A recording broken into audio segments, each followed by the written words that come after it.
Αγαπητές φίλες, αγαπητοί φίλοι, καλημέρα. Σάββατο 4 Ιουνίου.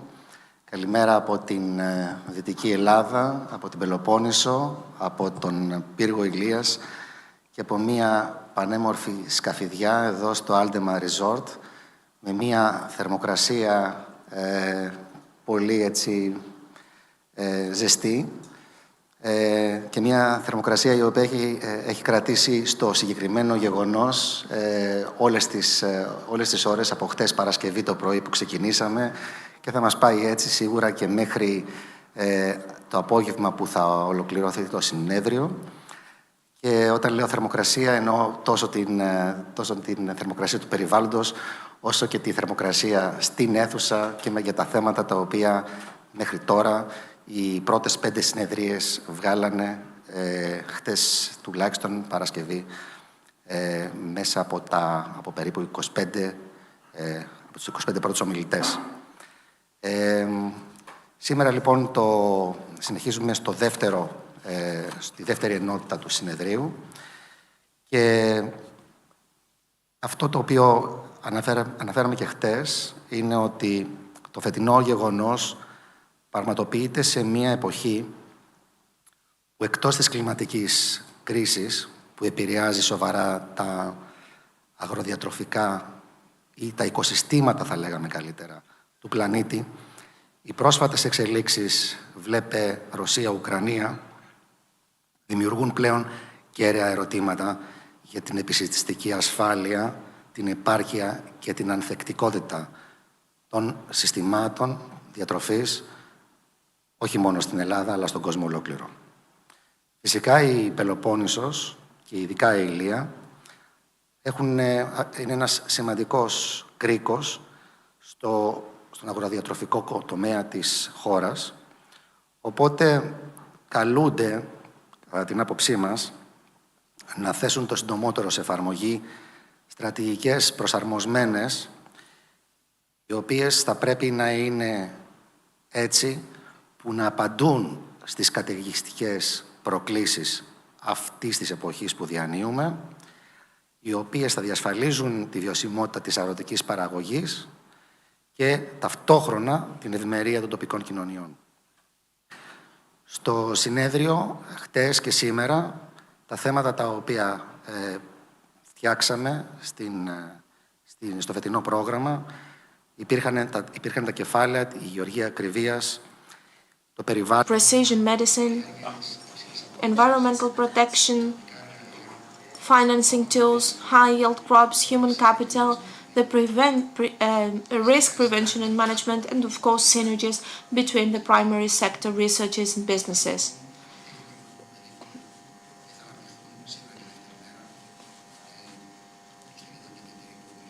All those issues are discussed by our 35 speakers this year.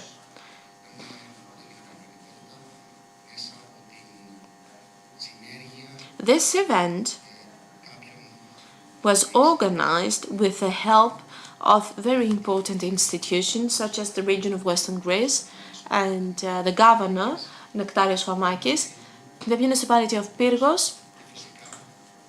and of course the University of Patras. The rector, Professor Bouras, and the two vice-rectors, Mr. Dimopoulos and Mr. Skouras, have embraced from the first time this event that is taking place in Peloponnesos as scientific partners, and the university also has the responsibility to create the reports, the deliverables that will be produced based on the content of this conference. Agribusiness is at its 5th year since we have started in 2018, and after Central Macedonia, Thessaly and Athens, today we thought that we should come to the Peloponnese. We hope that this effort will continue, but in order to do that, we need the support and the aid of the stakeholders in order to keep organizing this event.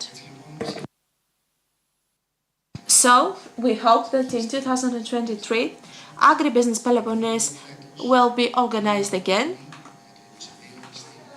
But let's see what is going to happen in 2022. On the 31st of August, we will go to the Netherlands. This is a field tour with 11 field visits in the second biggest country of the agri-food trade in the world, and this field visit is taking place in collaboration with HEDA, with the Embassy of the Netherlands, and with the Farmers Association of Southern Netherlands. And we have the pleasure today to have with us the director of this organization, Mr. Wilms, who is also a speaker at the 7th session.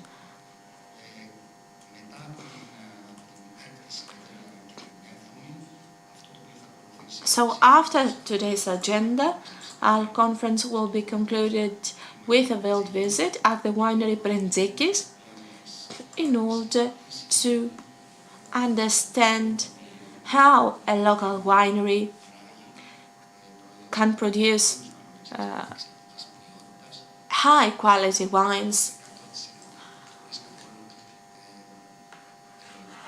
with zero environmental footprint.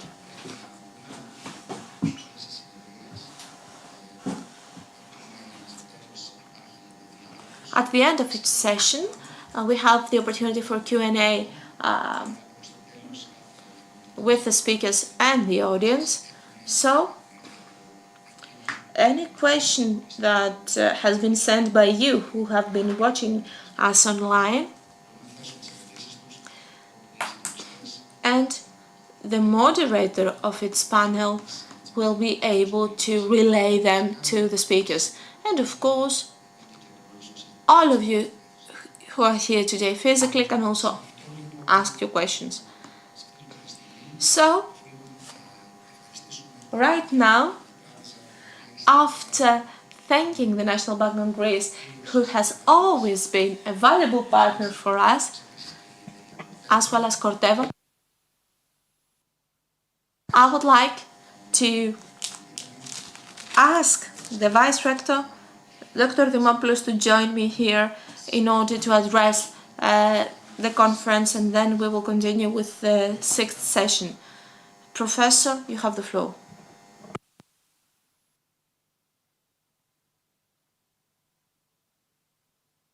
Καλημέρα σας. Μετά τα όσα ωραία είπε στο χαιρετισμό του κύριος Μπαλακάκης, εγώ λίγα... I have but a few things to add. I represent the University of Patras. I have to say that our presence today, as well as in other activities concerning the environment and the agri-food business in Western Greece, is because we are always oriented to helping with our infrastructure and our scientists in interventions that we believe that respond to the needs of the local economy, of the agricultural sector, and of course the environmental problems. The University of Patras has signed a memorandum of cooperation with Agribusiness in order to plan and implement some activities during the following months, but above all, we have a contract with the region of Western Greece in order to create an educational strategy, informal and non-formal education, always targeting the agricultural sector. This is why we want, based on this agreement, and I want to say that the region of Western Greece financing this effort but we also have the help of the American Farming School, the foundation of Captain Vasilis and Carmen Konstantakopoulos, I apologize, the Ministry of Rural Development, the Ministry of Education, and Elgo Dimitra, in order to establish a farming school in Ilia. Because we understand that there are those special conditions that will allow the agricultural production to have a high yield, as this area has high quality characteristics, not only in biodiversity, but also we should not forget that we have the opportunity to improve the agricultural production and the livestock breeding. At the same time, you understand that the role of university is very important. In collaboration with local administration, the region, and the other stakeholders, we can always contribute to strategies that are planned, as I have said, in collaboration with the local societies, because without the local societies there is no meaning in doing anything, and of course taking in consideration everything that we have heard yesterday in the various panels. We never forget the challenges that farming has got, but also the measures in order to improve erosions, floods, extreme weather conditions, and of course the climate crisis that affects specific crops. In order to do all this, we need to work and coordinate the efforts, and we want to help every other stakeholder of the society and economy in order to boost the social prosperity. I would like to welcome you for one more time. I would like to wish you the best in today's work. Good morning.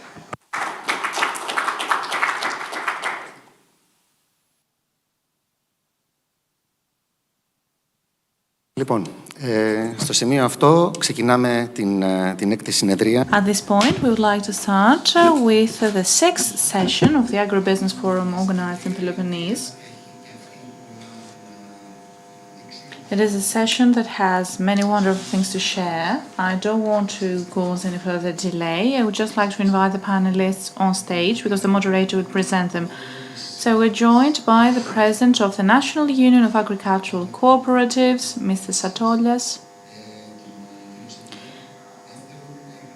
Secondly, the Vice President of ELGA and founder of Hippofae Hellas, Mr. Nikolaos Doukas.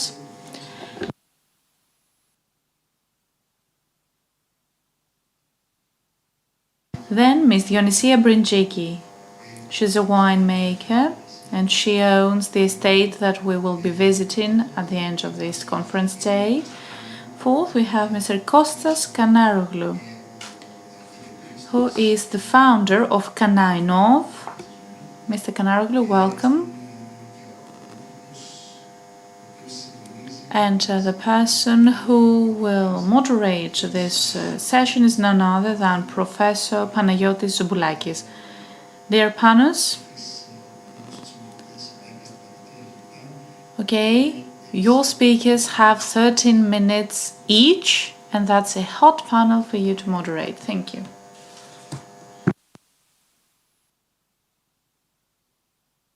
Ευχαριστώ πολύ, κύριε Μπαλακάκη. Thank you very much, Mr. Balakakis. I would like to thank the organizers for this wonderful forum.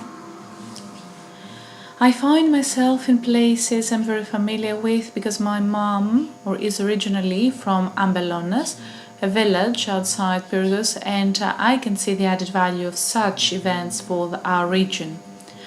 I would like to say a few words before making an introduction to this session. First of all, I would like to thank the organizers, Mr. Balakakis, and I would also like to thank Ms. Kavra from the University of Patras for extending this invitation to participate in the sixth session focusing on the processing and manufacturing of agricultural products, laying emphasis on what we call high added value products.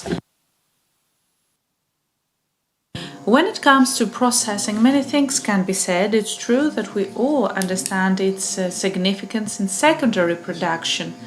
It is thanks to processing and manufacturing that we can add special characteristics to our products.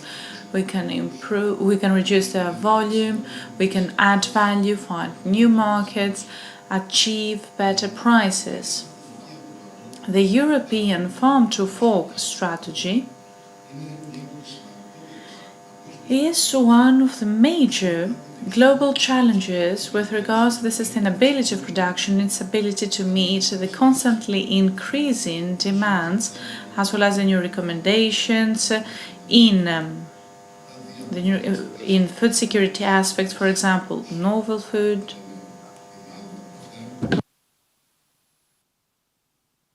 as well as alternative technologies and methods with regards to food preservation, packaging, new methods that have to do with certification of their authenticity, both for food and beverages. And it is in this context that the food industry has perceived that they need to increase the availability and the affordability of those products, because they need to be hygienic, affordable, and sustainable at the same time.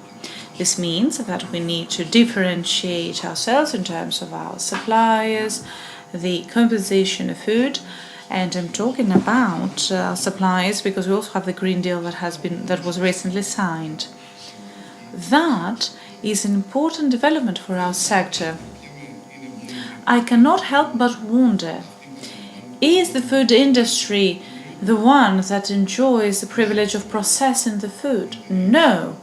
Process is undertaken by numerous other companies and many other stakeholders are involved: cosmetics industries, medical or pharmaceutical purposes industries, or other types of industrial stakeholders.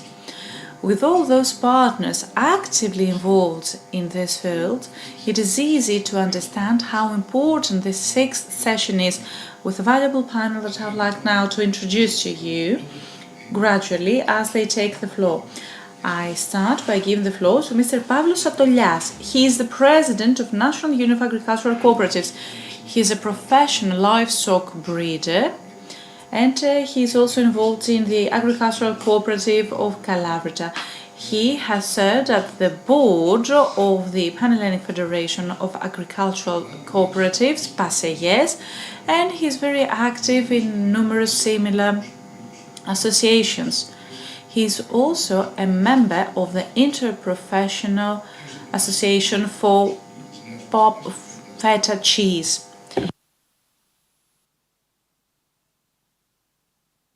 I'm talking about the protected appellation of origin feta. He has an added value for the session, and I would like to give him the floor.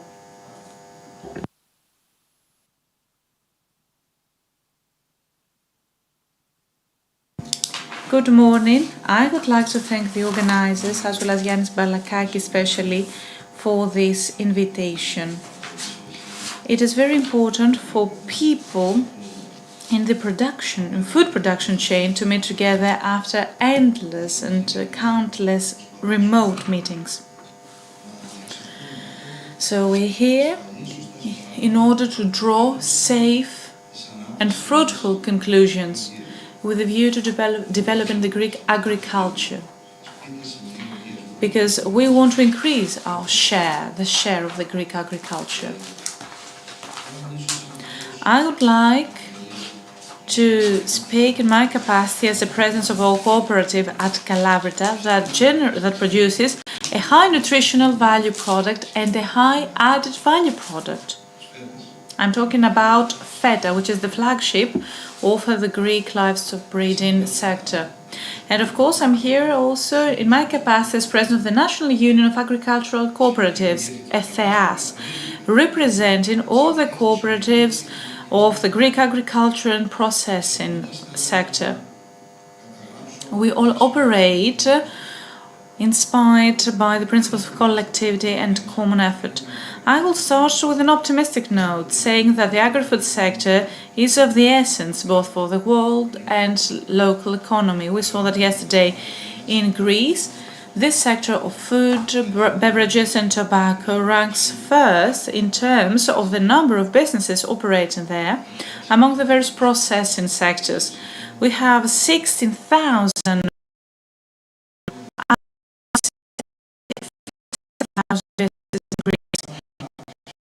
At the same time, the agri-food sector is a key exports player.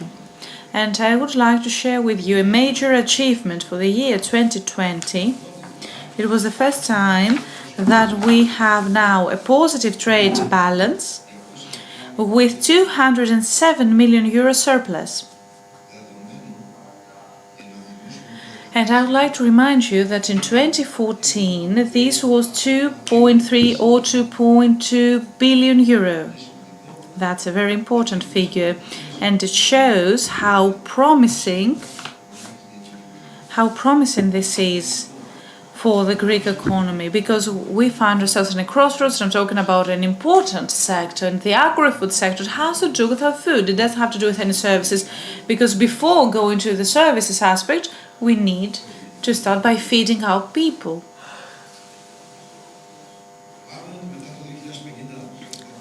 I believe that you have all heard that this problem will become more intense by 2050, and our sector will have to feed 40% more people up to then.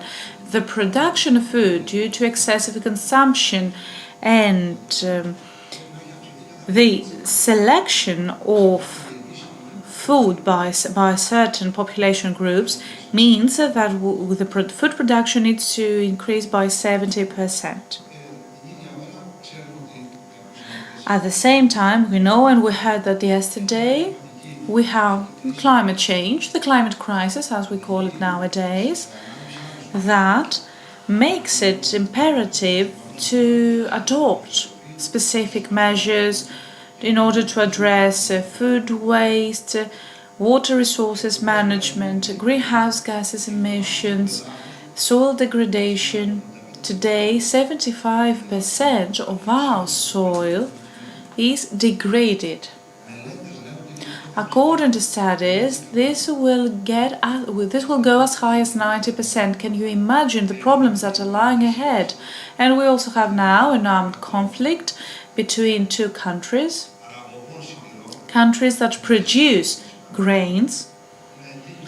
We talk about a basic commodity, and this further accentuates the need to address the food security issue all around the planet, not only in Greece. Our food habits have changed because today consumers pay for their products. Okay, that's normal. They're more sensitive, they're better aware of the things, so they want to enjoy products of high quality. This is directly linked to their wellness, well-being and environmental concerns. The earth is our home, so we need to look after it in order to deliver it to the generations to come. In Greece, the agricultural sector is of low productivity compared to the European average. And this is attributed to a series of pathogenities, among which we have the level of agricultural education. I have been involved in this sector for many years now. We are discussing the issue of farmers' training and education since I remember myself. And we know that we have the lowest levels in Europe.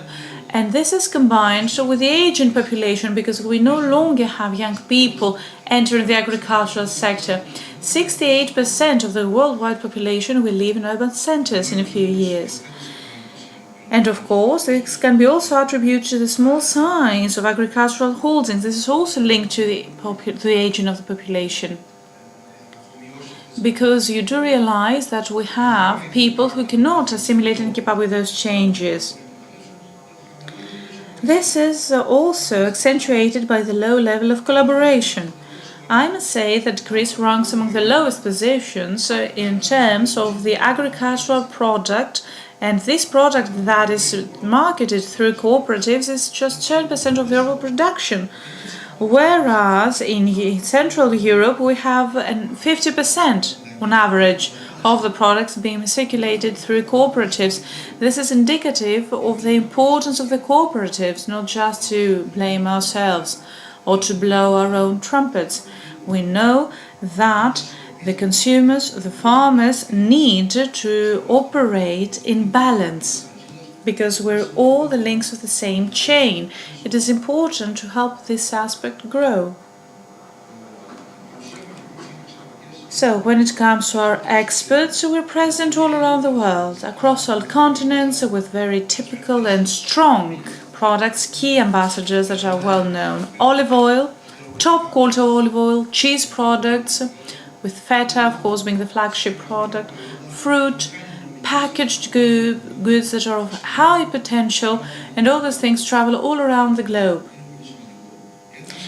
This is very important. Let me give you the number of the national companies that use and capitalize on those advantages on the basis of those top quality products in combination with the Mediterranean diet and its significance that keeps increasing all around the world, because more and more people want to include Mediterranean food products in their diet. This means that we potentially target a broader population. And I can say that the shelf price is rather satisfactory. However, if we want to be realistic, we see that the processing sector in our country is of low competitiveness, low technological content, and low added value. One might ask, how is it possible? Well, I'm afraid it is. Let me give you a figure. For every euro of generated product in our country, when it comes to processing, once this product goes through processing, it's 1 euro equals 1.40 euro. Whereas in other countries, this price after the processing can be 4 or 5 times higher. Recently, we listened to a politician saying that, well, what can I say? You're a very small part of the GDP. It's as if we have the heavy industry with weapons or anything else. Can you imagine 11 billion of the primary agricultural sector, if they are translated into processing with this 4 or 5 times higher multiplied value, this meant that we could yield 40 or 50 billion euro with the same production. Well, why is this happening and what needs to be done? I think we need to further improve the conditions of entrepreneurship. We want the financial normal to return. It's something that we discuss. We want to ensure investments of the private sector. We need to have further reduction of tax burden, insurance burden, laying emphasis on collectivities, like I said before, because this will incentivize things. A few days ago, a law passed, and farmers that are members to cooperatives or contractual farming products, they can have a 50% reduction of their tax on their taxes. That's very important. This is an important incentive, meaning that we will be able to address the problem of the black market of products being sold without an invoice. People who do not want to pay a high tax usually try to find an alternative means to sell their products. So we try to move towards the right direction. This will stop. This is liberating for the producers because they will have the opportunity to produce more and sell it at better prices without having to pay high taxes. This calls for a substantial intervention in the energy costs that is related to processing. We know that this is an extremely high cost. It's something that will make the breeding and agricultural sectors fall apart because we see substantial reduction in production. And I want to be very frank with you. This is what we see, and this is the upcoming trend. And of course, when it comes to digital farming, we're lagging behind. Okay, we know that Greece has always been just following the European countries, never leading the way. It is in the same context of processing that we welcome the innovation and green transition in products processing, an action that is organized for the financial reform of the agricultural sector. And this is funded by the Recovery and Resilience Fund. The public aid is as high as €181 million. And we also have the 50% of this amount that is reserved for the cooperatives. We visited the minister, we discussed it, they accepted it, and if this amount is not covered, then it will be used to finance the private sector. We know that this action is a very important thing, and another equally important aspect is public investment, especially on water and the relevant infrastructure. We know that the Greek agriculture is faced with numerous problems that of course cannot be reflected or exhausted here. In Ilia, maybe this is not a problem that we have today, but we have it tomorrow, and the neighboring prefectures are facing this problem. And I believe that the various water tanks that are included in this project will help us. And farmers don't have digital access anywhere, so it is important to support investment to reinforce the competitiveness of products in the markets through the use of research, more technology, digital tools, and integrating innovation, new technologies in our processes as well as environmental friendly processes. This will further help us mitigate climate change. Mr. Satolias, you will need to conclude with your speech. Okay, I'm sorry, I didn't realize it. And I would like to conclude with investments and say that let's hope that the red tape problems will be addressed shortly, and the recovery fund aims at restoring the pre-pandemic situation. The production cooperatives in our country are ready to seize this opportunity to invest and move forward. I'm talking about small and bigger cooperatives, or even the new ones. Cooperatives are a societal need. That's what our agricultural sector needs. They need to collaborate in order for our farmers to survive. So the state needs to support cooperatives, and cooperatives will then add value to Greek processing sector to ensure high market shares, openness, and participation in international value chains. In conclusion, I would like to say that in order to address this innovation deficit, a single project is not enough. We need to have constant and uninterrupted support of startups and innovative businesses. We want to create innovation hubs of special regions for the installation of innovative business, laying emphasis on research and development and on activities that help us specialize our production. I would like to conclude by saying that in light of the latest developments, what is important today is something that has been discussed for many years. Normally, there should be a national strategic framework for the Greek agriculture with clear targets, goals, and pillars. We have the new investment instruments, we have the new common agricultural policy.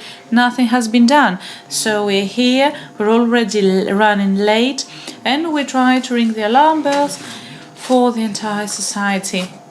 We know that things are not well in the Greek society. Actions are required in order to save the sector and then further improve it and develop it. Thank you. Ευχαριστούμε πολύ τον κύριο Σατολιά. Very much, Mr. Satolias, for his wonderful speech about the role of cooperatives. Now let's continue with the second speaker, Mr. Nikos Doukas. He is the Vice President of Helga and founder of HIPFE Hellas. He is a physicist, a trained physicist, and also he holds an MBA from the University of Sheffield. Since 1993, he is active in the educational sector, and 2003 in the health sector when he was an executive of multinational companies for more than 10 years. In 2012, he started working at the agricultural sector. In 2015, he founded the farmers group Hypothesis. During his career, he has international action, putting Greece in the map in the agricultural sector. Since 2009, he is the vice president of the ELGA, of the Greek insurance organization. He is going to talk about the example of Hypothesis. Mr. Doukas, you have the floor. Thank you very much. Good morning to everyone. I would like to thank once more Mr. Balakakis for extending the invitation to this wonderful conference and for the role that he is playing in the development of the agricultural sector and the opportunity that he gives us to express our ideas and try and help the primary sector. So, let's talk about modern developments in the agricultural sector. I don't want to bore you with a lot of details. I want to mention a few concepts that we have heard before, but I want to see how they affect agricultural production in action. So, which is the goal of us all? When we are active, when we invest, when we work in the agricultural sector? Of course, to have sales, to have profit from what we produce. Profit from what we produce. In order to create this profit, we should bear in mind two things, which is the cost of production and which are the prices that we sell. And then the reduction can make us understand which is our profit. So, which are the challenges of the agricultural sector?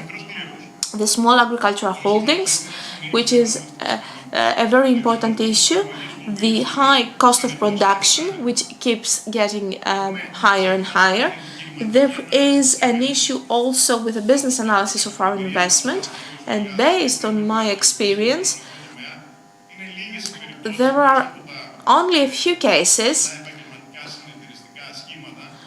that the people have a business plan, even when it comes to traditional crops. The lack of openness. We produce, but we don't adopt good practices. We're not trying to look what is going on in farmers and businessmen who do the same things around the world in order to, why not improve ourselves? No, the branding of our products.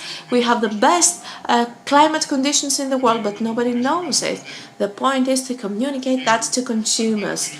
And if we were to ask around the world which are the best products around the world, they will say Italian products, because the way that Italy has branded their products is exceptional. The lack of professionals in the market. Usually in Greece we have the following approach. We have excellent farmers, trained farmers. We have high yields, but unfortunately farmers themselves are also managers, salespersons, negotiations in order to bring their products in the market. Therefore, until now we don't have professional in sales, in marketing, in negotiations, and all those necessary that a farmer needs in order to bring the products to the market. And last but not least, climate conditions. We have talked a lot about climate crisis. Things, unfortunately, are rather difficult when it comes to climate change. Now, which are the needs for the agricultural sector? Synergies, we have heard that again and again, in cooperatives. We need that in order to have a better negotiating leverage, first of all. Entrepreneurship, which means that as a business, I try to help my investment in a crop, in a field, in a farm, if you wish, to register what I need to do, to collect data and invest in order to increase my profitability. Certifications. Now, At any market, certifications are needed and farmers should have certifications. Credibility. You should also be credible and renew your certifications again and again, because there are a lot of examples of people who found markets and then they have lowered their quality and closed those markets. Verticalization, of course. The product with the better added value to create high quality products. The use of technology, of course, digital farming, reducing the cost of production, precision farming, and synergies. I have both words, the cooperatives and the synergies. Cooperation means that we work together in order to produce a product, while synergies means cooperating with other stakeholders, such as the universities, scientific institutions, and I will say a few words about that later. So, cooperation. Cooperatives are a legal form, either a cooperative or a group of producers. They final consumer cannot go and negotiate with hundreds of farmers and bring them in a large supermarket chain. This is impossible. Therefore, when we have a cooperative, one legal form, one company, we have the possibility to make the most of our products. And this is the negotiation leverage. We can go to markets and we can hold to those markets for the years to come. Scale economies. When we all buy something all together, we are able to buy it at better prices. Very simple. We have the possibilities to invest on certification, on technologies, on tools. A single farmer cannot advertise their products themselves, they cannot invest in technology, and they cannot leverage financing tools in order to find the funds and resilience to crisis. A cooperative, a group of farmers, a single company can help a few farmers if they are in a difficult position in 1 year. Then the other farmers can help them reinvest and keep existing. A single farmer, a lone rider if you wish, cannot do that. Entrepreneurship. Market analysis, local and international, because farmers tend to produce a product and know nothing about the world condition. I come from Karditsa and I have been working on cotton and I really know what is going on. Why is this price for cotton every year and we say that cotton this year will be sold at this point? When we have a cooperative, we have the opportunity to analyze this for us and forecast the price for the next year. Certification for the quality of our products. Unfortunately, I am out of time. Differentiation of the product. It is very important to know why our product is different from the other products in the market. How is it different? We want to sell it at a very good price. Therefore, we should know how is it different from the other products. We need professionals, we need farmers, but we need also scientists that can support our crops and help it develop even further. So we need people of the market. We have a lot of things that come from the regions, that go abroad, study. They are excellent scientists and it is a great opportunity to create jobs for market professionals in the agricultural areas. Investment in technology and synergies. Research institutions and universities, we have heard again and again how important it is to connect research with production, with agriculture and production. Good practices exchange with other institutions abroad. We have to be open and communicate with other people. Participation in seminars, field visits, outsourcing. I just want to say a few words about outsourcing. Usually, first of all, we build 4 walls and we want to buy tools. We want to make an investment and maybe why not process our products. However, there is always a right time for that, and only when our production can support it. Only when we already have agreements with the clients. Until then, we can use other tools. We can outsource the tools and we can do synergies with companies and with facilities that already do it. It is very important to know when it is the time to invest.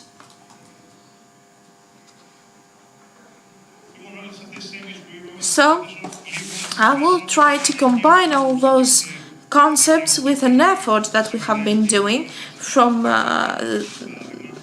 the beginning, from 0 point, because this effort from Hypofaeselas has started from 0. So we have built it from the first day, from day one, on good basis. Hypofaeselas is a Société Anonyme with the participation of farmers, so they can have a leverage and they can manage the negotiations of all farmers. We have 1,600 stremas all around Greece, 90 farmers from the Peloponnese to Alexandroupoli, a differentiated product.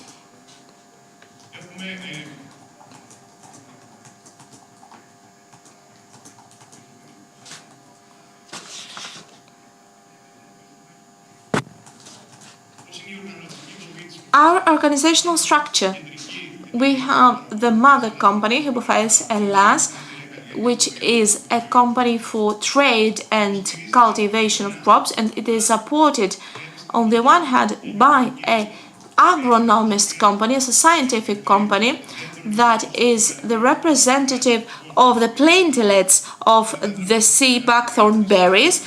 We import the plants by the Russian Federation. We have the license to be able to grow them in Greece, and on the other hand there is another company that trades on those products, which is the company, the professionals of the market that makes the deals, that closes the deals, and that allows us to be marketed as a product of added value. Differentiation. On the one hand, first of all, let me show a picture. This is the sea buckthorn berries. First of all, is what everyone is producing all around the planet, and the lower part of the picture is our product. From the small berries, China has thousands of factories. Then the same happens with Russia, Romania, Canada. All the countries produce the small berries, the small sea buckthorn berries. However, in Greece, by our company, we produce the bigger berries. This is the variety that that can be cultivated only in Greece and Siberia. And our product, which is sweeter, it has 14 bricks compared to the 7 bricks of the world market. 1.2 acidity compared to 3.5 acidity. It is produced with a lower cost compared even to China. So you understand that the profitability margin for the Greek farmer are really huge. This is our differentiation. And here you can see the differences for yourselves. We don't have thorns, and this is why the cost of production is lower. I have mentioned the acidity and the bricks. It is the only table sea buckthorn berry with a lower cost of production, as I have already mentioned. Therefore, we bring something new to the market. Our product is differentiated and we have a legal form to this effort. So they have a leverage, they can negotiate with the final buyers. We have a lower cost of production compared to every other berry produced all around the world. You have seen the size. We have 97% of flesh compared to the 50% of the international market. And the third characteristic is that it is produced 2 months earlier than every other berry around the world, in the beginning of July.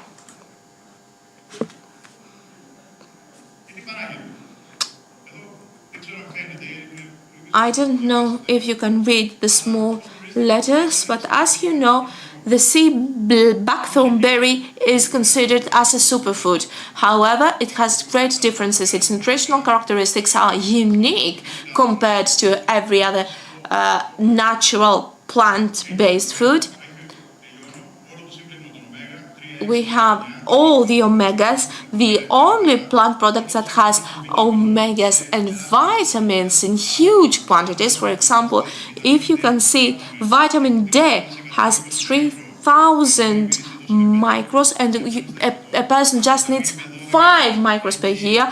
B12 vitamin is 88,000 micros, while a person just needs a very few micros. So by consuming this product, one can take all the nutrients that they need. Therefore, Golden Food has created this product for the consumers all around the world.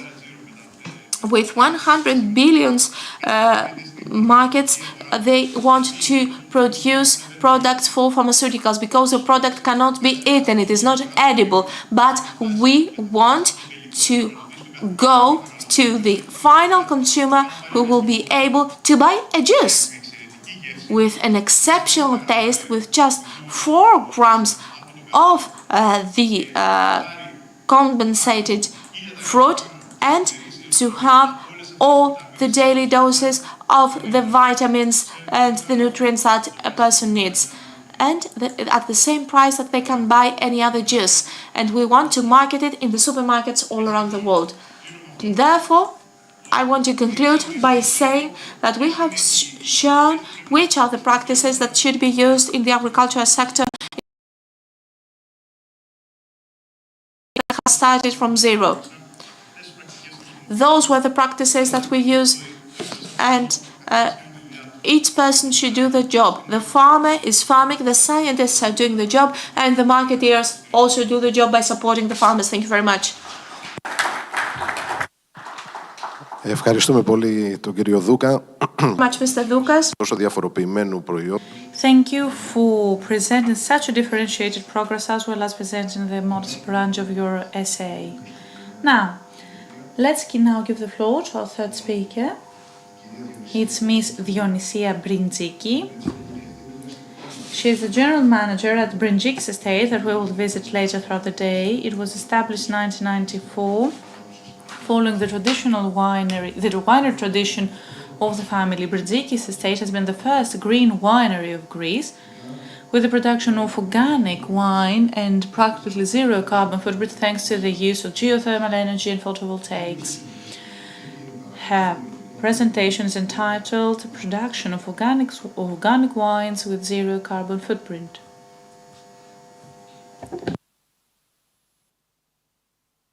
I would like to thank you, first of all, Mr. Yannis Balakakis for this honor, because he gave us the opportunity to participate in this conference and present Brindjik's estate, our innovative business.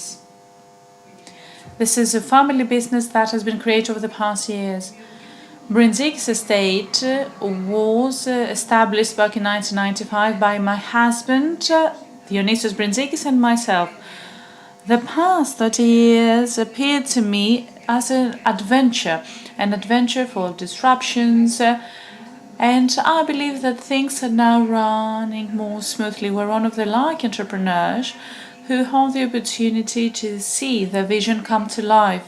The winery did not build itself, of course. We worked very hard, and we struggled even for the smallest things.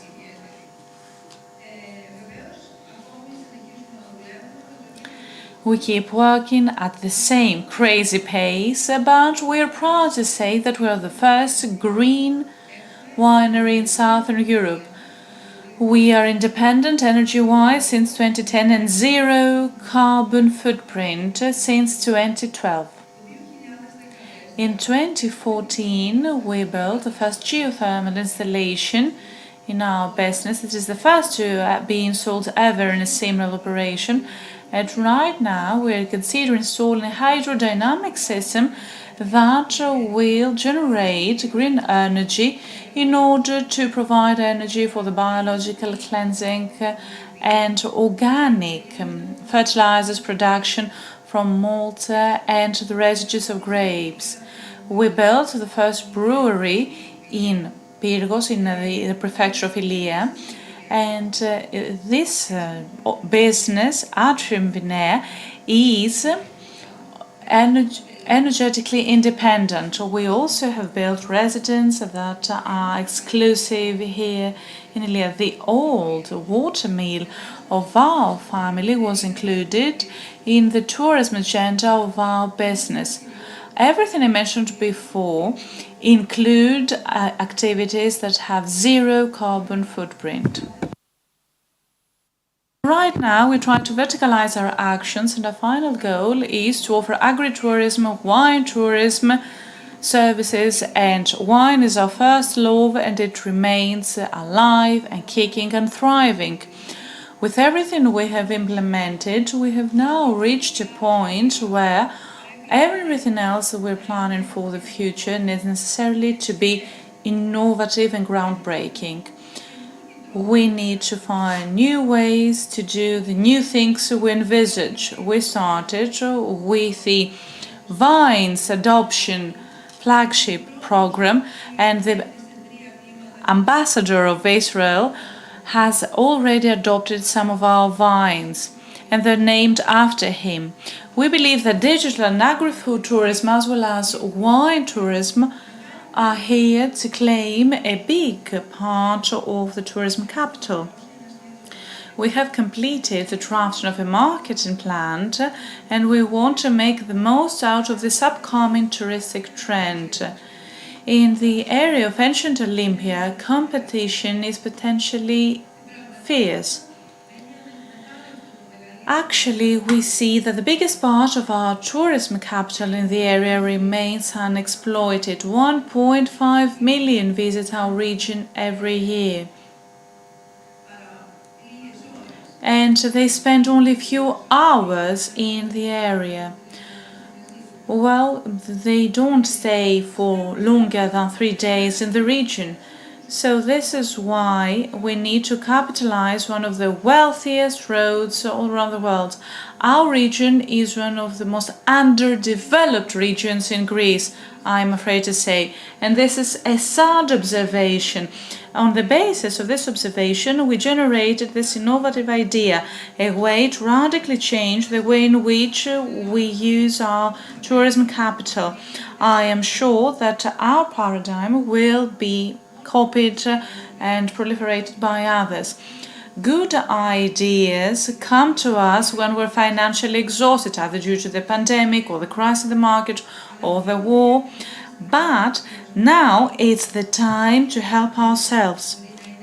A bank can be an investment organization and can provide this financing. I don't mean by that banks don't provide money. What I mean is that they appear to be indifferent with regards to the future of those investments. It's common knowledge that although grants and aids are being given to the farmers, the actual job in the field is being carried out by middle-aged or the elderly. You can see what happens. We don't have young people entering this sector. We don't have the right education in order to join this group. And so we had a visiting Erasmus group, so with 15 years older, who stepped in the vineyard, started pruning the vines. And our own children, they don't know what a vine looks like. We know that educating and training young men to do this job is something that's considered to be diminishing. So the future might appear to be ominous, but to my point of view, what needs in order for things to change is to have a more realistic approach and combine it with the right dose of imagination. I hope and I want to believe that we combine both things. That's all I had to say. Thank you so much again for giving us the opportunity to participate in this conference. Thank you very much, Ms. Brintziki, for this wonderful presentation. Our last speaker for today is Mr. Kostas Kannaroglou. He is the founder of Kannainov. He is a graduate biologist. He is the founder and general manager of Kanna Laboratories. Mr. Kannaroglou is also co-founder of the Greek branch of FBN Greece. 2020, he's the Vice President of the Greek Hellenic British Chamber. His topic will focus on a topic that is currently discussed. We talk about cannabis, hemp, seen under the perspective of a pharmaceutical company. Thank you so much for the invitation. Now, cannabis. I believe it is a misunderstood plant. It is a multiple-purpose plant. But the truth is that when we hear the word cannabis, most of us have this image in our minds. Joints, marijuana, drugs, it's a bad thing. Over the past 5 to 6 years, we're in Greece discussing more vividly about cannabis. And I can tell you that although people know that there is also the pharmaceutical cannabis, everyone hears the term cannabis and they start grinning. Well, all in good measure, that's what our ancient Greeks said, so salt is good, but if you consume too much, it's harmful. So things need to be seen in good measure. And it's true that we are confused over the past years because we have two categories in mind when we hear the term cannabis. We have the narcotic substance, which is the pharmaceutical cannabis, as we call it here in Greece, that has more than 0.2% THC concentration, and we have industrial cannabis, the one with a THC content of less than 0.2%. And that's a product that is not narcotic. Those are the two different categories of products. To my point of view, the categorization should be different. First of all, we have the cannabis for industrial purposes. The hemp that has the low THC content is not considered to be a narcotic. You can see here the English terms because they will help us make the distinction between the pharmaceutical and the industrial cannabis. So, the first category is the hemp. Secondly, we also have cannabis as a pharmaceutical product. And we know that a pharmaceutical product is accompanied by clinical studies, long-standing research that accompanies it. It can be created in order to formulate a nasal spray or anything else, something that can be prescribed by your physician. You also have medicinal cannabis. This is a broader range. In that case, you can have THC content products or THC-free products. Some of them are medicine, some others not. We also have the fourth category, the CBD, the wellness cannabis. And we also have cannabis for recreational purposes. This is the narcotic substance. And okay, everything is clear in terms of its use. I have here some examples from the industrial cannabis. Depending on what we want to produce on the basis of this product, we have to choose the right plant. In the case of hemp, you need to choose some 4-meter high trees. When you want to obtain the seed, the plant is different. And when it comes to the wellness or the extraction part, we use the flower of the cannabis. And this means that the plants are shorter and they have blossoms. Now, when it comes to the industry, cannabis could be used extensively. We have loose wool. We have hemp as an insulation material. It is used by Volkswagen for acoustic damping in the doors. There is a huge market for this product, and one could enter this product if we had the right industrial cannabis production, but demand should come first prior to the supply. And the previous speaker talked about it. When it comes to pharmaceutical or medical cannabis, it uses the flower of the cannabis. They dry it out, And after that, this brings us to the processing part, where we make the right extraction in order to produce drops. And in the pharmaceutical industry, we might take a barrel of powder on the basis of which we're going to produce some medicinal products. And of course, the use and the processing process is different. Let me now address the issue of the legal framework here. We don't have now a more clear legal framework. I'm afraid that in Greece we might be advanced in terms of this aspect, but Greece is a small market. And Europe is, or the world is our next goal, but let's start with Europe first. The Greek law is not clear. There are some grey zones. Excuse me, the European law has some grey zones, I apologize. And we don't know how we can enter this market because the legal landscape is yet unclear. Now, you can see here the world map. Canada has liberated the use of cannabis even for recreational use.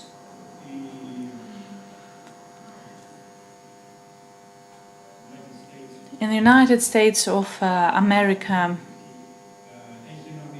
we see that there's a mixed situation that depends on the various states. And in Europe, as you can see, we have pharmaceutical cannabis that is being regulated and widely used, but yet it's difficult for the physicians to prescribe pharmaceutical cannabis to their patients. So we see that some small steps have been taken, but we're not yet where we would like to be. This is yesterday's publication I came across from Mr. Advenis Georgiadis, was posted on Facebook. And he posted some photographs from Corinth. This is one of the most advanced pharmaceutical cannabis production units. It's Tikkun, an Israeli company. Of course, those premises are closed, they're very large. You can see Mr. Georgiadis in the premises where the plant will grow under the lamps, and you can see the processing part. It appears to be a pharmaceutical industry, literally. So those new units, and I hope that over the next 5 to 10 years we will have the opportunity to see more and more emerging. They will be pharmaceutical companies. They will have a GMP certification, and the mindset of the people who will work there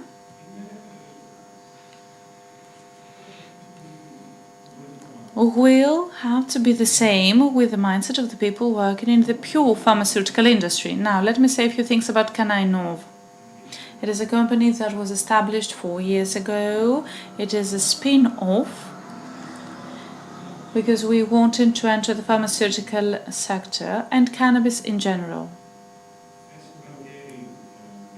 Last summer, we, along many more companies, received the license in order to move forward and build the closed culture unit. And if things turn out as planned, we hope that next January our plant will enter the construction phase. Apart from the culture aspect, which is one of the operations of this company, we also focus on the processing and manufacturing of cannabis-based products for therapy, for medicinal purposes, because this is the part that gives the highest added value. In collaboration with Cloud Farm, we're currently studying the possibility of producing OTC medicinal products and food supplements that are addressed for neuropathic pain and cachexia. And of course, we focus on the mucosal membranes that provide better absorption of the product. Sometimes I hear things such as the following: but there's no studies, there's no research. What does cannabis do? Do you smoke it? What are you doing?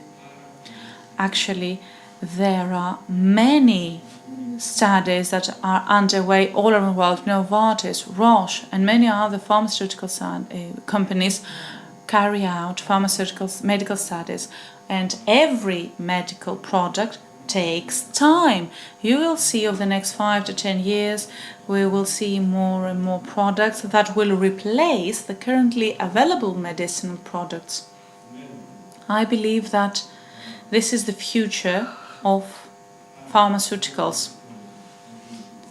This is why I strongly believe that cannabis is a plant of high added value. We can process it in order to create innovative therapeutic products. Thank you for your attention. Ευχαριστούμε πολύ, κύριε Κανάρογλου. Very much, Mr. Kanaroglu. I agree, cannabis is a misunderstood plant, and I'm sure that we will be able to discuss about it later. Right now, we are doing okay with the time. We'll have 20 minutes for discussion.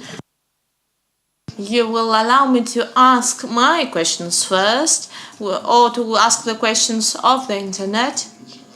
Let me flip my notes because I have listened to very interesting things, and I want to start by Mr. Satolias. You have mentioned regarding the problems, the level of the farmers' training. Could you please be more specific? Are you talking about universities? Are you talking about after-school university or professional training of the existing farmers? And in order to finish this question, I would like to know the cooperatives. Have you ever recorded the needs, the educational needs of the training needs of your members? Not only on a technical level, but also on soft skills maybe, on skills that have been mentioned by Mr. Doukas in his presentation. Thank you for this question. I think that you have said everything by yourself. At every level, we need to be trained. We need more targeted training. I have been trained by ELGO in various trainings. I don't think that they are targeting the direction that we want. Let me mention an example. For example, one goes to be trained at firefighting, and for 6 months they train you on how to put out the fire. But the state gives money, state money and European money, thousands of euros, trusts our food. A person trusts a person to bring your food from the farm to fork, and before that they are not even certified, or I don't know. In order to reach to a point, in order to give our farmers a license to practice farming, before that we need to do a lot of actions.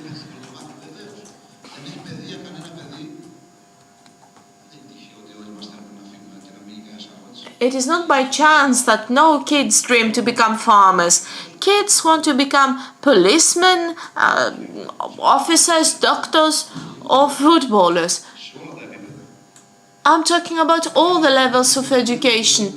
My son is studying an agronomist, and if he wouldn't know from me what a cooperative is, he would have left university 5 years later, and he could not imagine what the cooperative is all about. Therefore, if we want to help the primary sector, we have to help all levels of education, the primary, the secondary, and the tertiary, universities, but the state should do something more. Those programs of ELGO, the training programs, are not enough.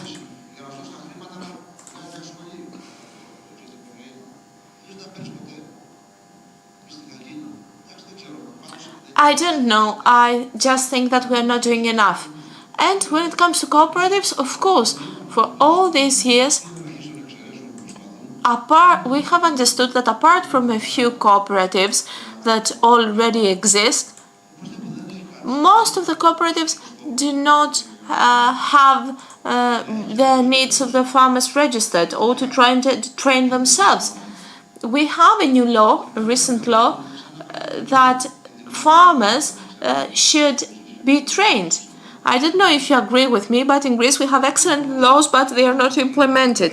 There is mention in the law that the officers of the cooperatives should also be trained.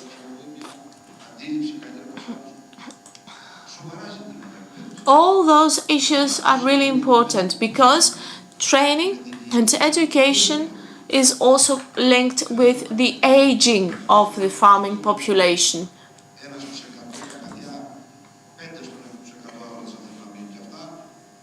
Only a few kids want to stay and become farmers, and sometimes because they don't have any other choice.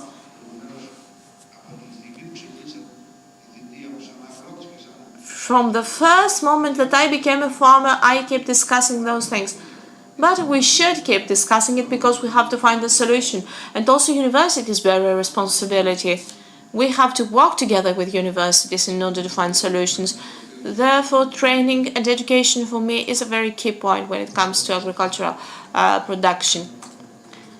I understand that we lack when it comes to the planning of those trainings, and on the one hand we have universities that of course are ready to offer the knowledge because they do have the knowledge, but there is no bridge between universities and the trainees. And my next question is, even the officials of the cooperatives should be trained. Before anything else, before precision farming and all those modern systems, should we start by training the trainers in order to train the farmers to learn and collaborate? As Mr. Doukas and you have said, that the main issue is that they don't work together. Farmers don't come together. What do you believe?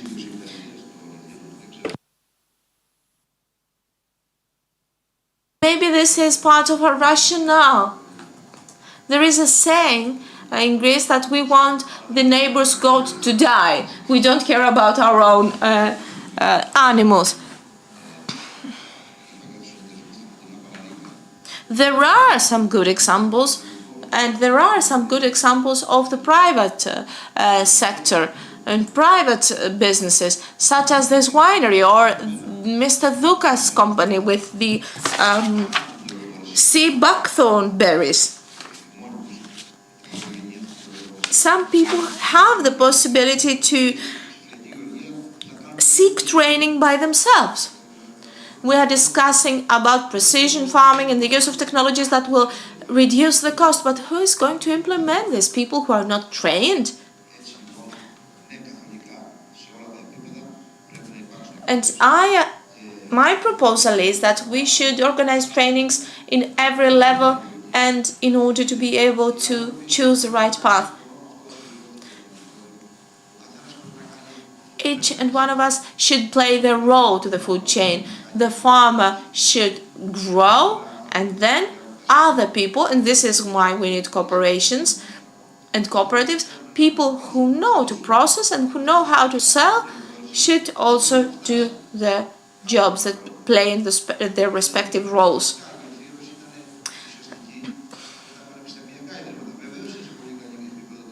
I know that our universities are excellent. I know that they have a good know-how and knowledge, but we don't have an actual bridge between the farmers and the universities. Our agronomists until now have been just people who have helped the red tape.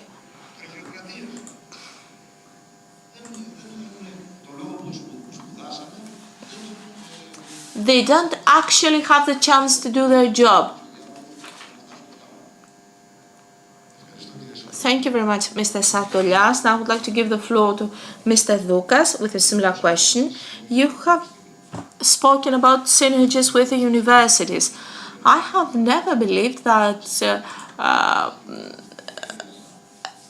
a group of the university would go around Greece and would try to send some messages or to offer solutions to problems that professors think that farmers may have on behalf of the cooperatives and with the experience of your own differentiated product. Have you ever asked yourselves if you could record the problems that exist and that need the help of the research institutes and universities? So you, as the head of the cooperative, have you ever approached the university in order to find solutions to your problems? Yes, this has already happened. Universities, in our opinion, apart from doing research and for giving us ideas, they are an excellent tool to market our own production. The access that universities have to markets can be used by a cooperative, by a company, by a group of farmers, by communicating to the university their products and the conditions, and with the synergies and the networking that the universities have, they can find access to other markets. And I will share with you how we did it. Our company works with an institute of Siberia, a bank about genetic material in the sea, buckthorn berry, and we have created a synergy with the University of Thessaly, with the Botanical Garden of Moscow, where we have signed a memorandum of cooperation between those two universities, and we have also organized international seminars in order to do research on the product that we want to produce in Greece. And this gave us access to the International Sea Buckthorn Association, who is based in China, of course, before they have the biggest production. They are under the auspices of the Ministry of Water and Energy in China.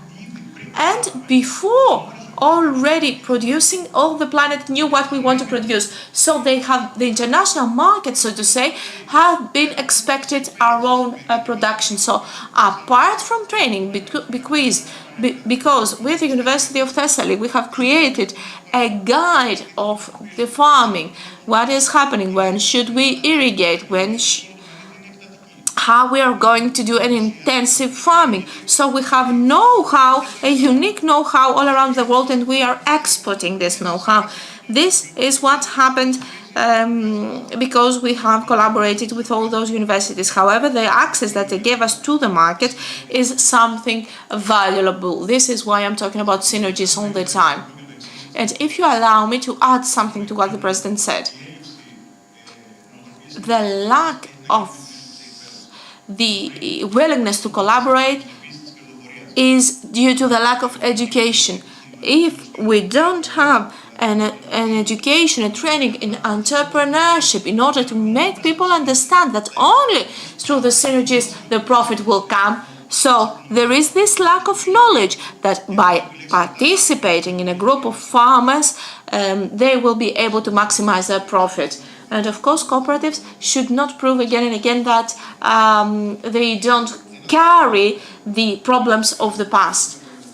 We have been impressed by your product as it is produced in Greece compared to the product that you have shown us that is produced in China.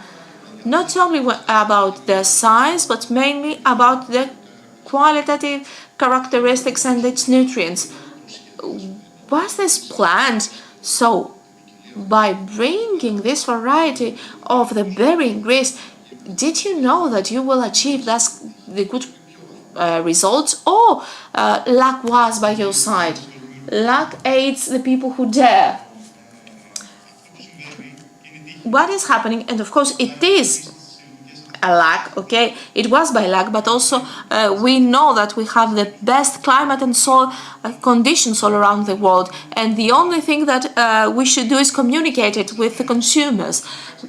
I have started this effort since I was consuming this berry, since it has all those good nutrients and characteristics. Our first facilities was something what everyone is doing. We planted the traditional buckthorn berry with thorns. However, we have understood, according to literature, that in Siberia there is this variety. And they don't have any disadvantage at all. So we took the plane, we traveled to Siberia, we discussed with the directors of the University Institute, we took the representation for Balkans, Greece and Italy, because we predicted that those neighboring countries can also produce the same product, and the spring of Greece is similar to the summer of Siberia.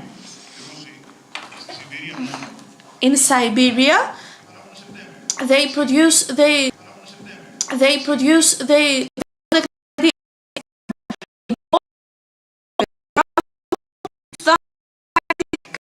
because the change of the climate is very intense, and when the fruit is on the tree, the heat is burning the fruit.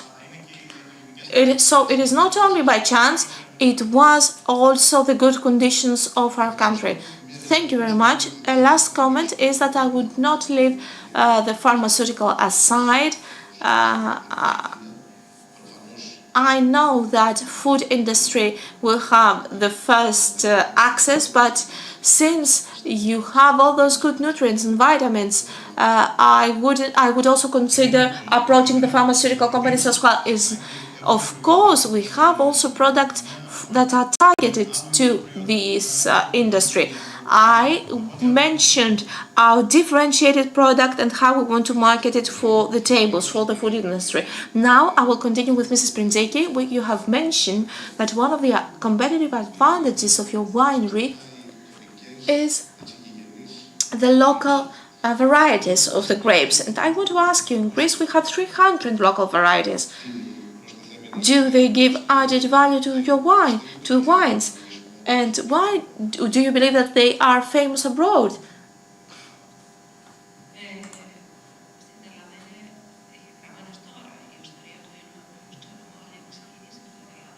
The story of wine has started from Greece, and we had 2,500 registered indigenous varieties.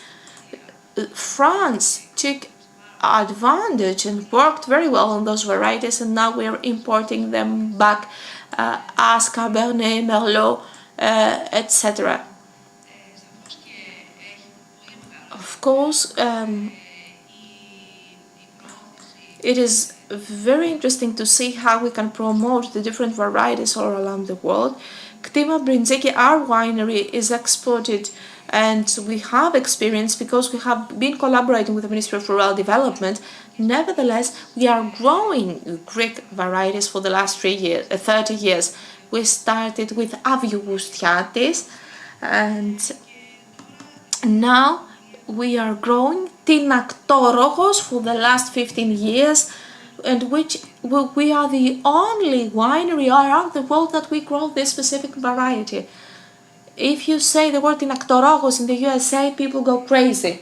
However, it is an effort that we want to do, and we see that there is interest, and we have entered in premium markets. Now, if this effort had been supported by Greece, and if we had less red tape that would allow us to market Tinaktorogos in a better way,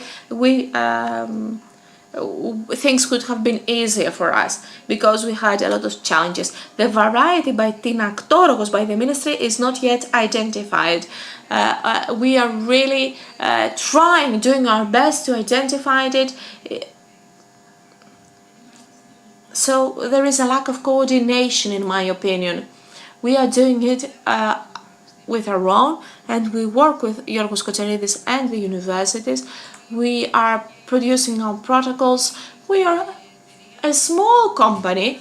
However, we have a marketing unit, but this is not enough. In my opinion, this effort should be collective, and we should also receive help by the state and find a way to leave red tape behind us. I would like you to speak more about the fact that we cannot let people say that anyone can produce quality wine by a forgotten variety. The role of the scientists that you have, which was rather the role of the scientists that you collaborated, and how they have helped you in order to have this specific wine. If scientists will not experiment with the varieties and will not be able to build those protocols, because do not forget that we want to reach international markets, and you compete against wines that have excellent quality and lower prices compared to Greece, one understands that the expert know-how and knowledge plays a key role. I know that people nag regarding the PDO products. In your opinion, a new system of authentication for those varieties would help on your exports, or do you believe that it is not good? Of course, people from abroad keep asking for those kinds of information or certifications, and of course, the origin certification of the grape, they ask us if we have an organic way of farming, and now we should also have energy certifications. I try to export to Canada, and they have asked me the apart from the characteristics of the bottle, they have asked me how big the label is in order to calculate the environmental footprint. So it is not only about doing a quality wine, we should also pay attention to all the other details. Now, Mr. Kanaroglu, you showed us the use of pharmaceutical cannabis in the textile industry, among others, and you talked about the legal barriers that you're faced with. Now, let me ask this. In the case of pharmaceutical cannabis, we know that many countries have already collected substantial experience in its culture. We see that the legal framework in Greece is dynamic over the past years. Over the past 4 or 5 years, we have seen numerous developments. What's a model that we could borrow from another foreign country that is operating in the field of pharmaceutical cannabis that would be better for us to adopt? Okay, I really like your question. I really like it because actually that's one of the major problems we are faced with here. You see, the legal framework our legal framework is very similar to the one applicable in Canada, and the end product is the flower. So the way in which laws were created aimed at practically eliminating the processing part afterwards. Right now, pharmaceutical industry can, under the umbrella of the narcotics, can produce a product that includes cocaine, opium. However, the same unit cannot produce a cannabis-containing product. Why is that? Because we have the cannabis-related law that withdrew cannabis and put it on a separate list, a separate category. Okay, that's all good and well when it comes to culture, but when it comes to the processed part, of course, if all pharmaceutical companies cannot build separate units away from the original one, they need to be able to include a barrel of powder, because this is the raw material for our product. Now, the model that we could borrow from Israel, because things are better there. I think that we need to look into that.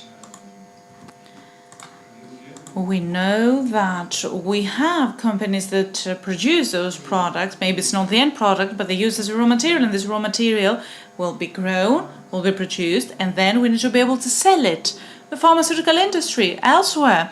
But when it comes to the pharmaceutical industry, of course, they need top quality raw material.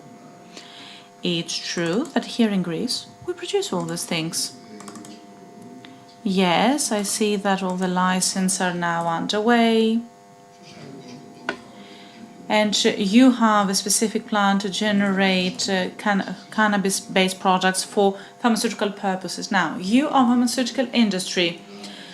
What's your business plan regarding textile, pharmaceutical, medical products? And this is directly linked to the farmers, because farmers who are willing to grow this product, they want to be sure that they will have something to do with it. They will be able to dispose it or sell it to a company. So what's your mid-term and long-term business plan about those products? Here we have already CBD containing products on the market. We have cosmetics, food supplements.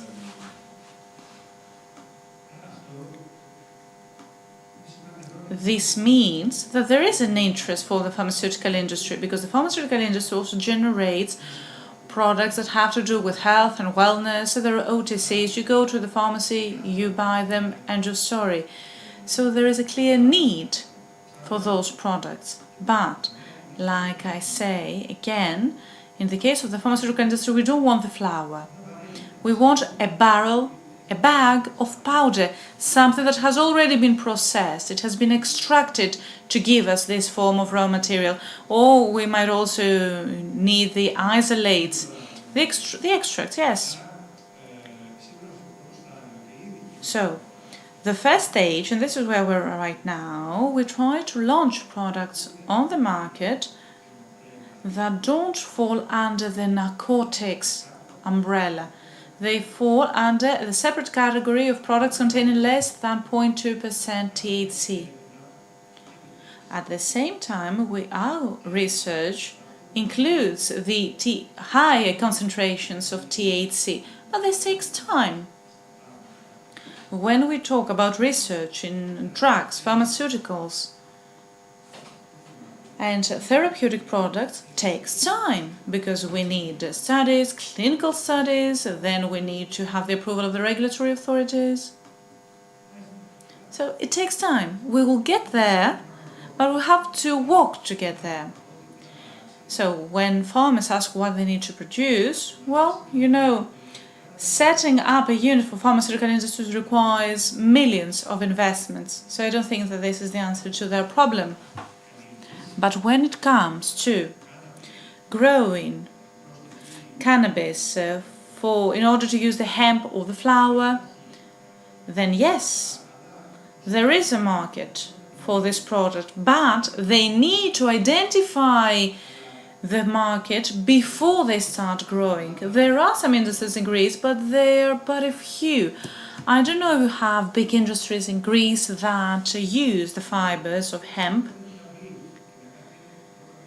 And it is true that they need to carry out market research first in order to see, okay, they're going to grow cannabis across 50 or 100 streamers, or in the context of a cooperative, what are they going to do with that? And what's the quality of the end product, so that it can be accepted by those industries? I would recommend for them to be cautious, because over the past years we have seen some accidents. And of course, they need to have made in-depth study and preparation before starting that. There are different seeds that lead to different plants. Yes, apparently we have heard about such mistaken choices in the past in industrial cultures. And let me say, for those of you who don't know it, I understand that the additional value in such an industry has to do with the medical end product that will be administered for a certain indication. But this takes 10 up to 15 times, depending on the indication of the company that develops it. Might also require an investment of $1 up to $1.5 billion. So you do realize that it's not easy for you to make your business plan. Okay, yes, I fully agree with what he said. In order for you to have medicines, not only talking about a country, and have that approved everywhere, the investment required is vast. Many clinical studies are required. And yes, I agree. Investment, more investment, that's what's required. Okay, I think that's the end of the conference. Okay, actually no, now we can give the floor to the audience for questions. Please, when you take the microphone, introduce yourselves.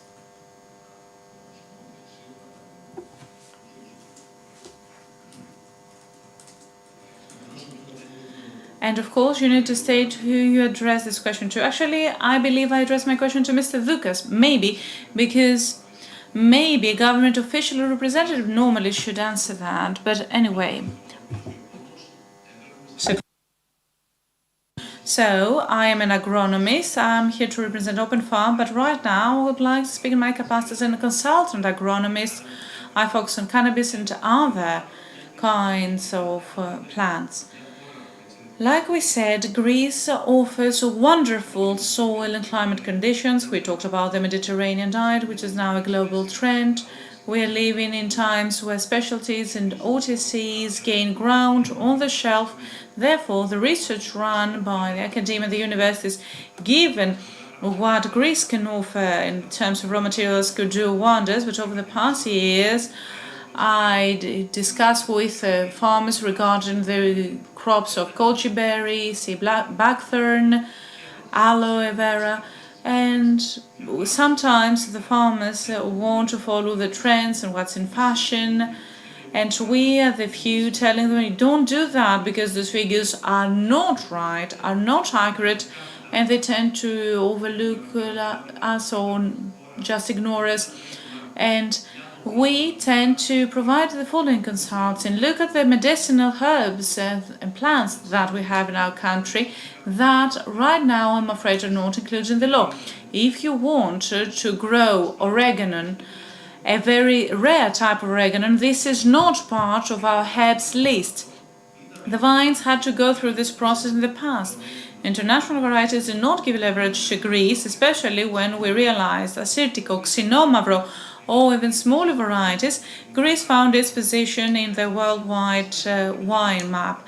I believe that the same could happen with other plants, indigenous plants, but that I'm afraid researchers who, might carry out research on substances or politicians have decided to offer the comprehensive legal framework that will put them on the list.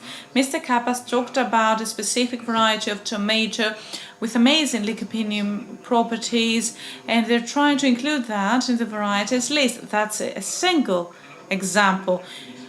So that's a more general question / statement.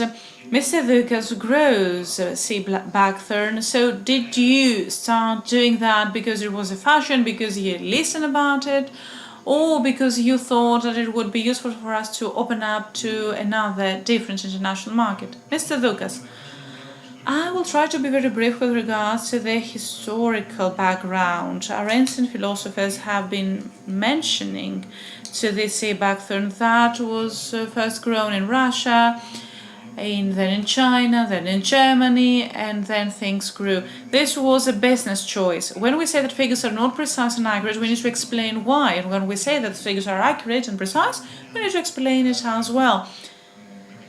So, extensive research had been carried out, professional research, in order to see which are the figures that are correct and accurate, in order to combine all the numbers, all the figures from all the researchers around the world, and we try to see whether it would be beneficial and profitable for us to enter.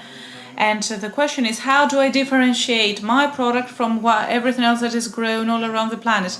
If you have a documented and justified research showing that what you do will be different compared to Indonesia, Morocco, or anywhere else for this and the other reason, then you have a leverage. Right here, we're producing something that has top quality properties at a low production cost compared to China. That's my answer to your question. Thank you so much. And now a second question. Ευχαριστώ. Ονομάζομαι Κώστας Τσορώνης. Very much. My name is Kostas Tsaronis and I work at the foundation of Vasilis Karmen Konstantakopoulos. My question is about branding of the Greek products. Since we're talking about products of a high added value, and I really care about the products that enter the food market and not the pharmaceutical market. I have listened to Mr. Sarolias saying that why those products in other markets may be marketed at 4 times more of their value, in Greece we cannot do that. And Mr. Dukas also mentioned the Italian branding. Let me tell you about the olive oil. Yes, we can produce, and we do produce, excellent olive oils of great quality, but our position in the market compared to Italy or even Spain is lower, and also our penetration. And my question is mainly to Mr. Dukas or to whomever other believes that they can answer. What do you believe that we should do with branding? We should leave it to the private in efforts, or should we do specific products for branding, or should we do a national campaign as is taking place in Spain? And what do you think that we should do? Because it seems that we actually have a problem. So who wants to take the floor? I just want to mention one thing. We should pay the experts and do it for us. This is my answer.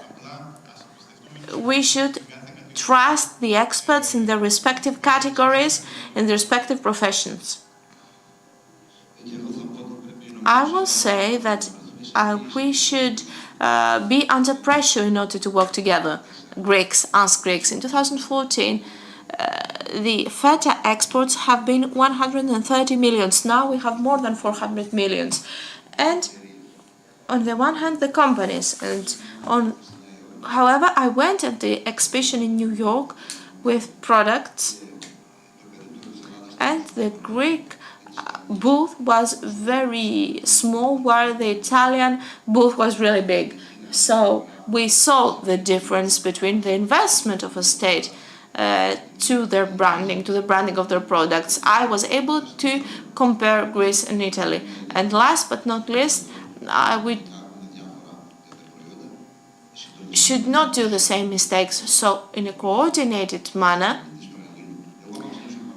we should do this. If I try to market such a product, I will not be able to make it. However, you can see here the example of a company who did this step by step, and they are very successful. I have also listened to stories of the sea buckthorn berries that they cannot market their products, or plants of pharmaceutical cannabis that will not able to be marketed. Thank you very much. Unfortunately, we should end this session. We are on time. We have used only 1 hour and a half, and we were able to talk enough about the cooperatives, about innovation, about the role of universities in processing. Thank you very much, everyone. And both you that you have been listening to us, and of course our dear speakers. Do not forget that all the speakers should stay for your family photo. We will have a 5-minute break in order to prepare the next session, and we will continue immediately.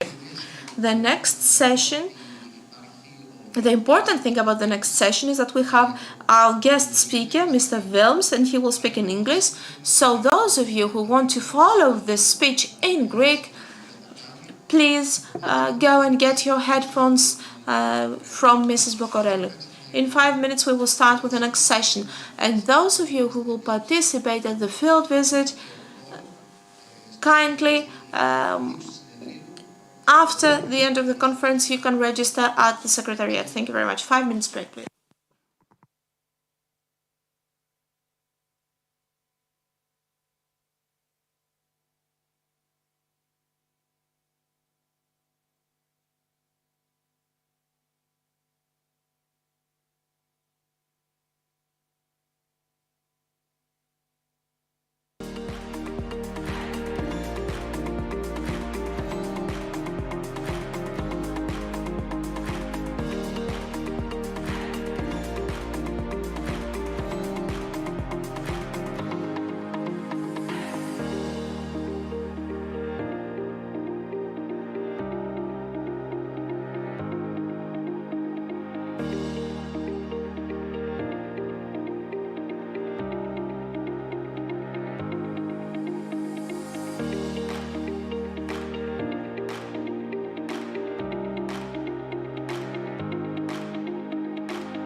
Ερμή, μήνυμα. Το νέκταρ πια το απολαμβάνουν και οι θνητοί. Δηλαδή τώρα το βρίσκουν παντού. Θεϊκό.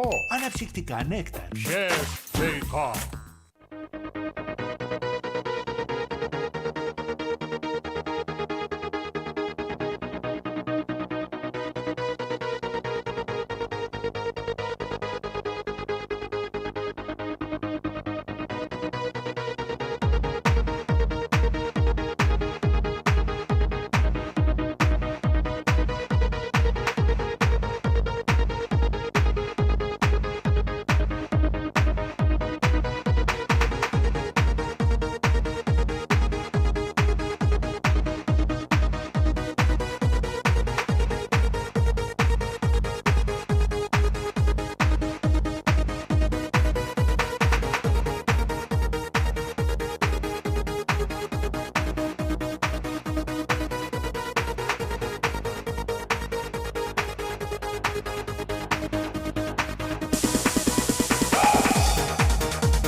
Ξεκινάμε λοιπόν 7η τελευταία συνεδρία της ημέρας. Starting with the last session of the day.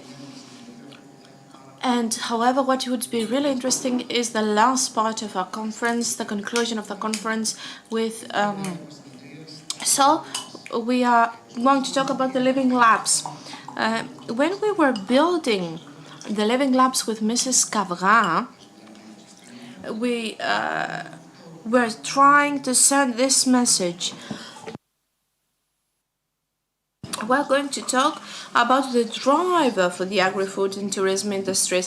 Let us not forget that we are in Ilia, in Pyrgos, a land with 2 UNESCO landmarks, and especially the ancient Olympia is one of the most important ancient sites all around the world. And this is why we want also to include tourism in the story, the primary sector and the tertiary sector, the provision of services. This panel will be very interesting, and of course we have extremely interesting panelists. First of all, Mr. Wilms, who is the director of the South Holland Farmers Organization. So, Panel, the first seat is yours. Δεύτερος ομιλητής μας είναι ο... Speaker is my dear friend and also a scientific partner of Agribusiness, Mr. Philippos Papadopoulos, the director of the Strategic Project Management Office of the American Farm School. Dear Professor, kindly join the panel.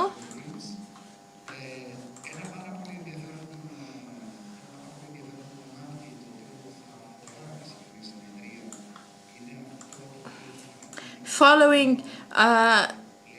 we have a representative of the innovation aspect of the industry. And we have Mr. Tom Koloukithas, the Chief Innovation Officer from DTMH, who is also the President of the VR and ER Association of the Greek chapter. And last but not least,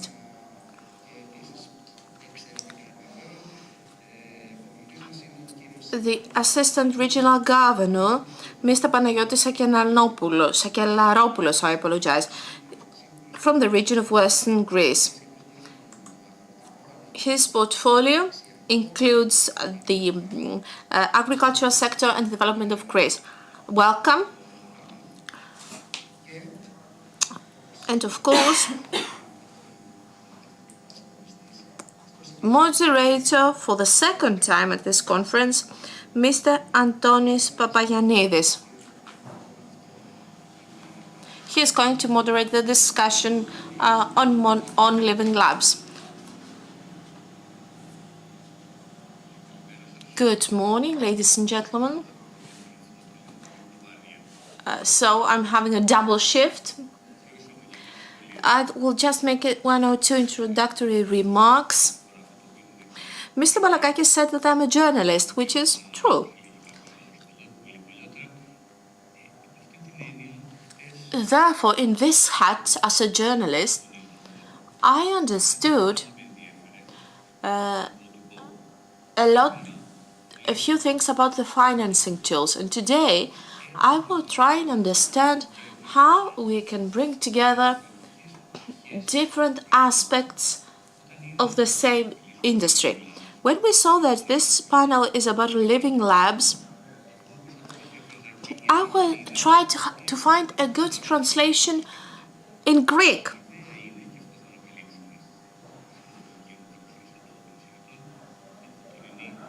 And this is how we are going to try and define what a living lab actually is.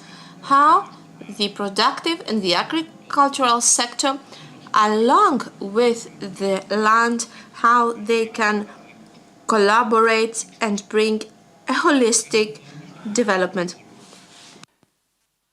To the mic, Mr. Gert Wilms, who is director of the South Holland Farmers Organization and an assiduous participant in this kind of organizing our thoughts of agribusiness.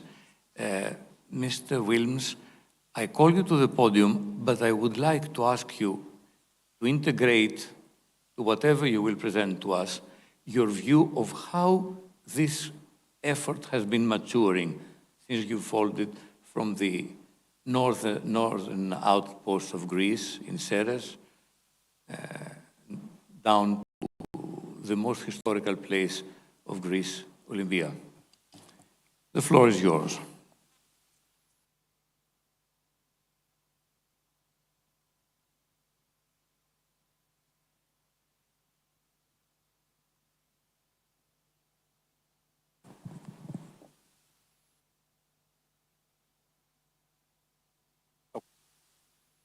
Yes, thank you very much. Yeah, it's my 5th year now in Agribusiness Forum, and it started in Ceres, then to Trikala, Athens, and now here. And it's a journey. It's an amazing journey. So see a different Greece all over, a big country, a large country, with lots of opportunities, but also lots of regional differences, and regional differences with opportunities, and opportunities. You can manage opportunities and say take advantage of them, but it's not easy, and that's done in the Netherlands also step by step. And I always suggest make the first step, and the rest will follow. And maybe afterwards we can zoom in some detail in the different regions. My name is Geert Wilms. I'm of course, thank you for having me again here. It's a bit awkward. Being the only one, and now the only one with not a Greek background, but it's also being special, and it's also, special, always feeling welcome here. I will tell you about what I'm standing for, and that's agriculture innovation in Brabant, and that's in the Netherlands.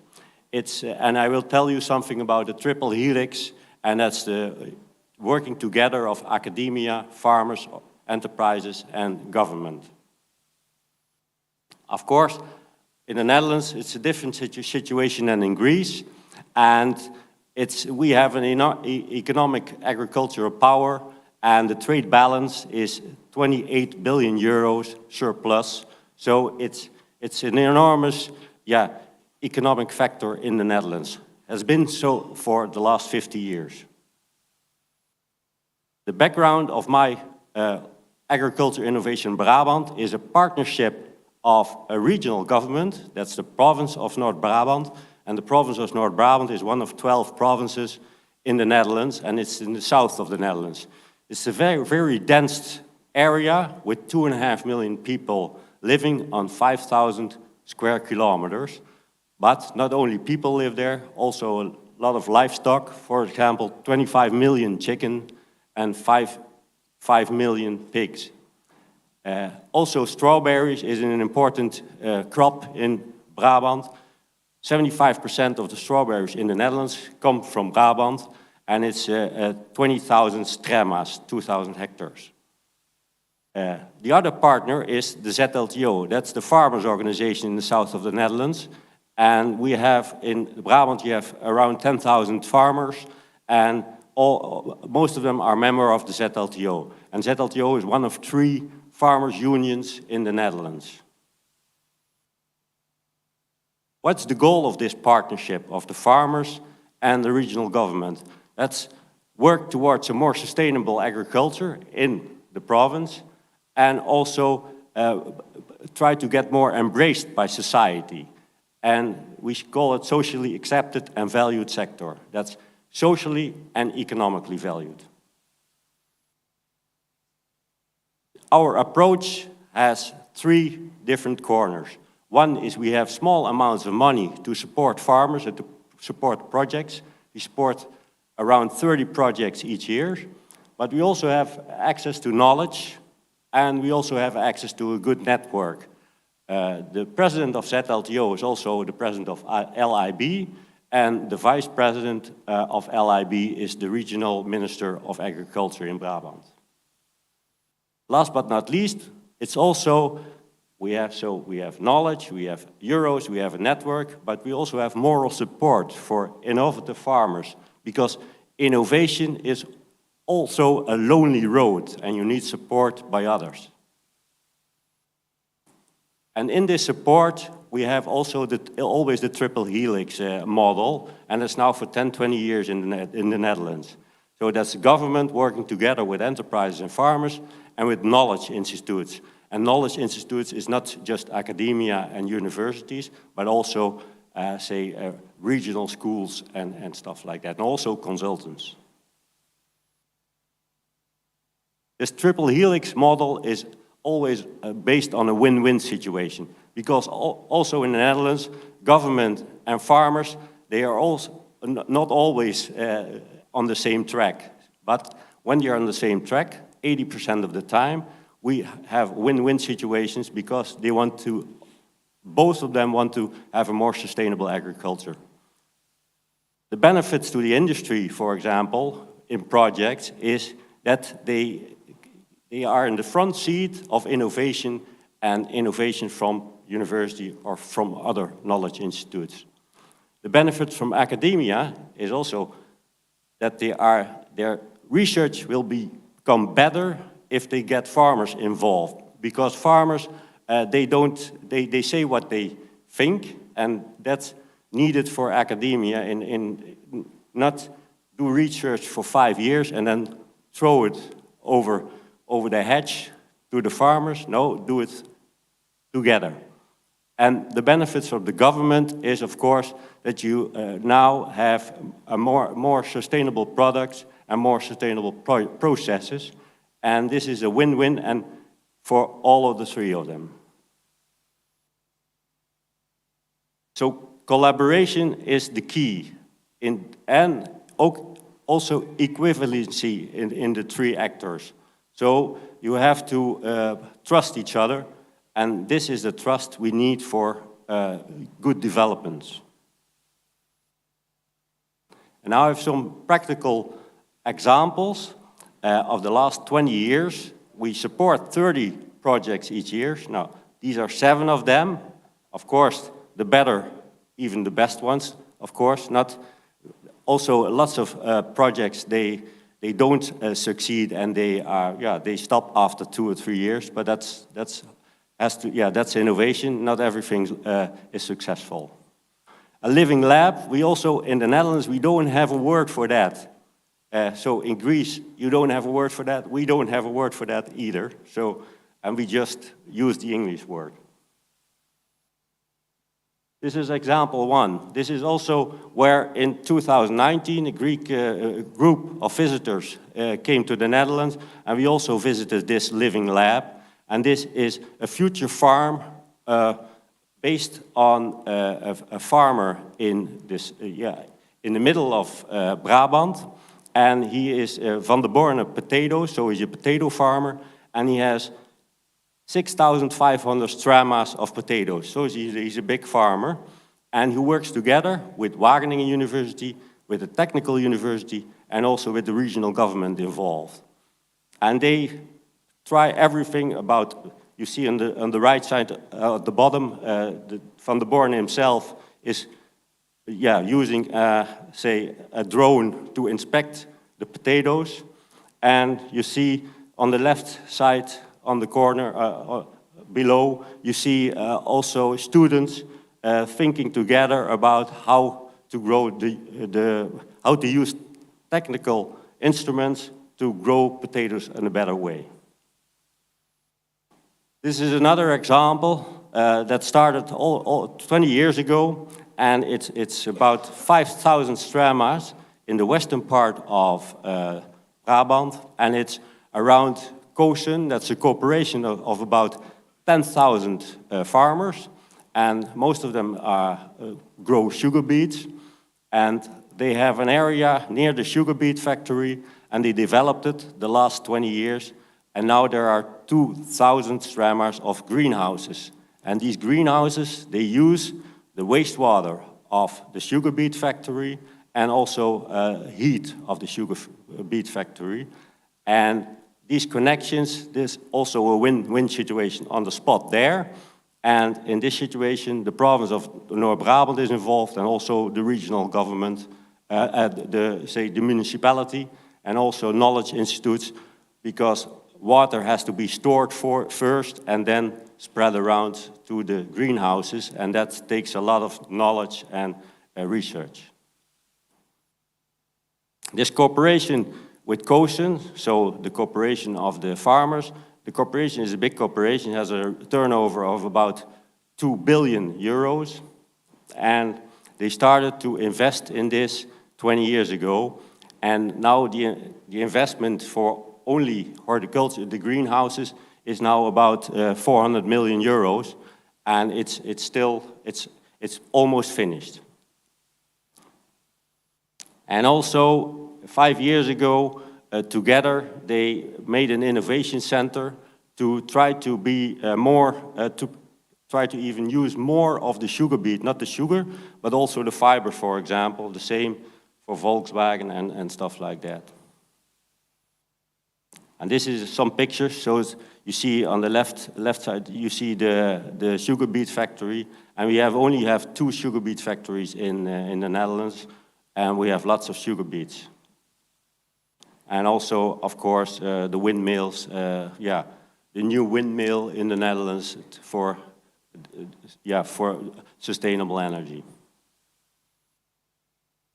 This is a smaller example of one farmer, one dairy farmer, who started, he has 100 cows, and he produces 1 million liters of milk, and he started with a dairy processing on his farm.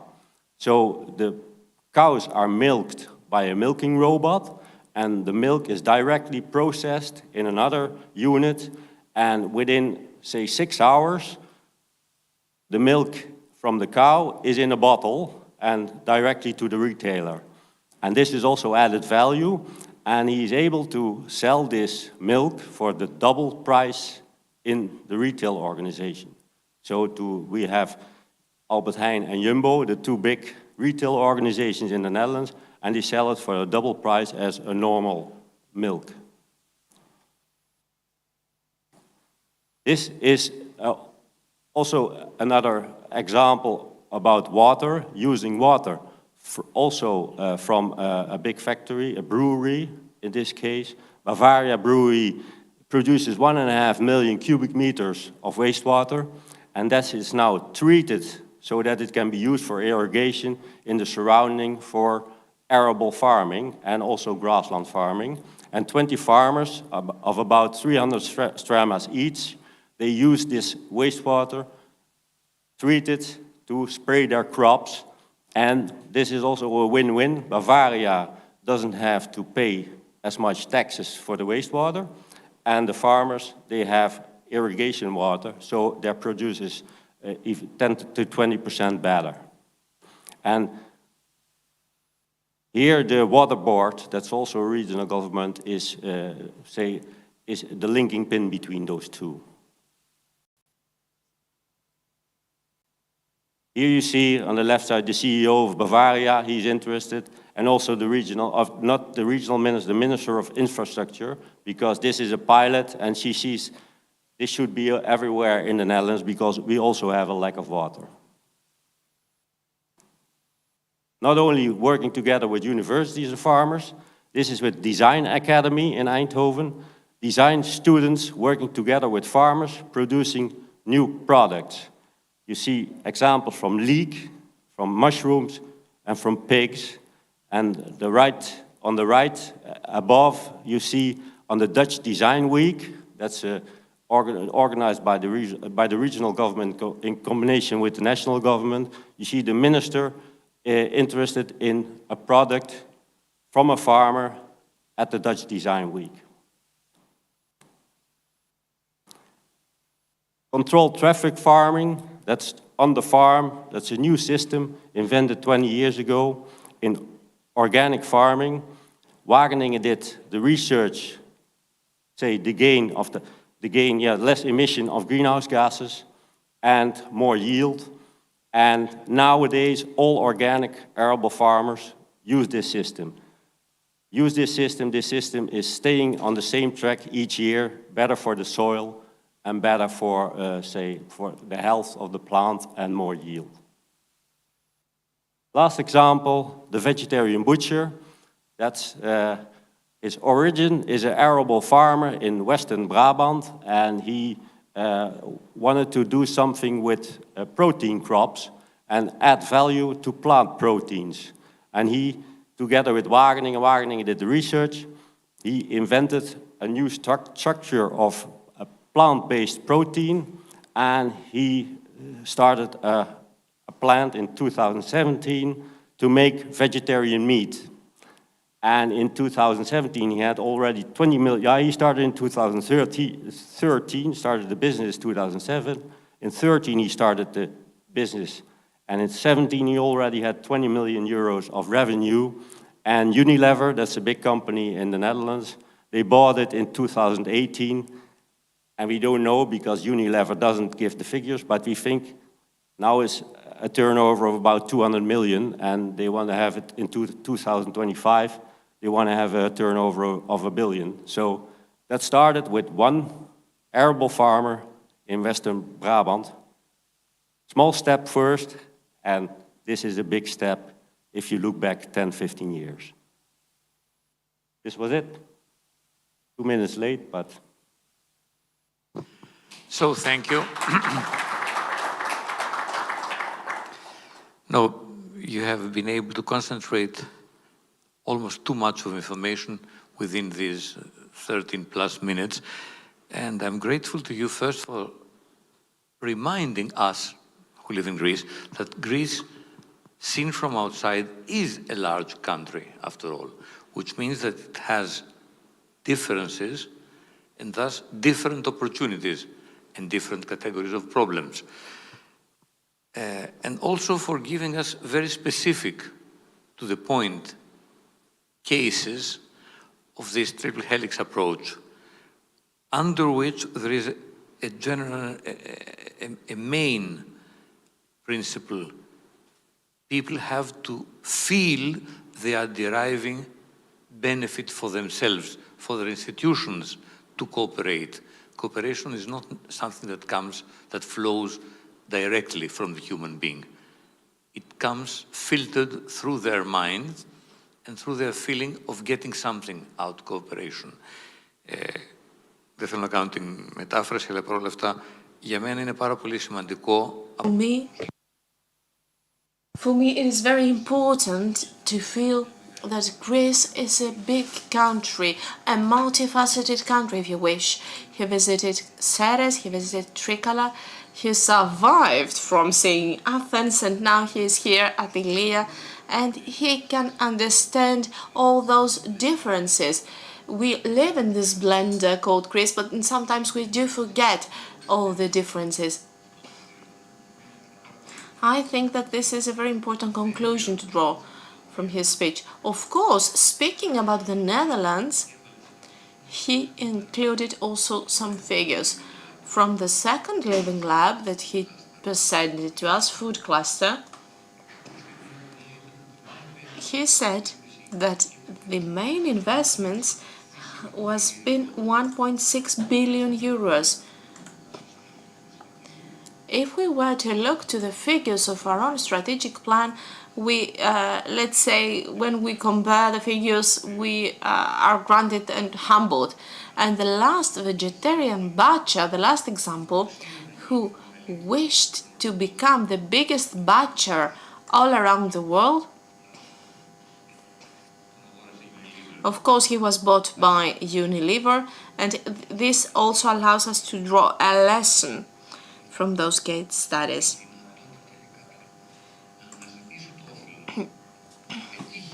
Nevertheless, the possibility for someone to succeed his course and monetize that success, it is something that some maybe we lack in Greece.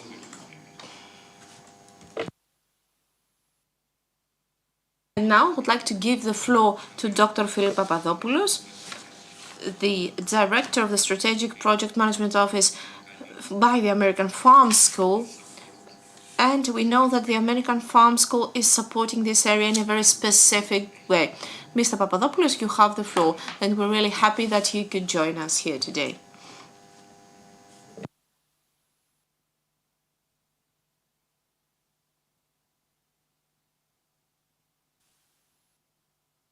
Γεια σας και από μένα. Hello, everybody. Today, I would like to present two cases of the work that we do at the Strategic Project Management Office of the American Farm School.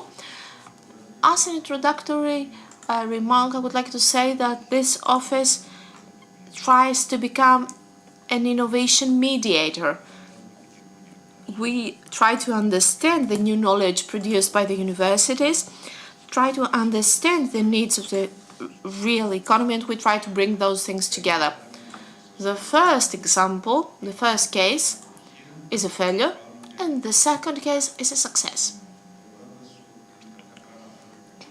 Sometimes we draw better lessons from our failures, because when we're happy about our successes, we don't really care what happened and how we did it. Now, when I was preparing this presentation, I wanted to say a few things about why should we try to do those living labs? Why do we try to follow this European methodology?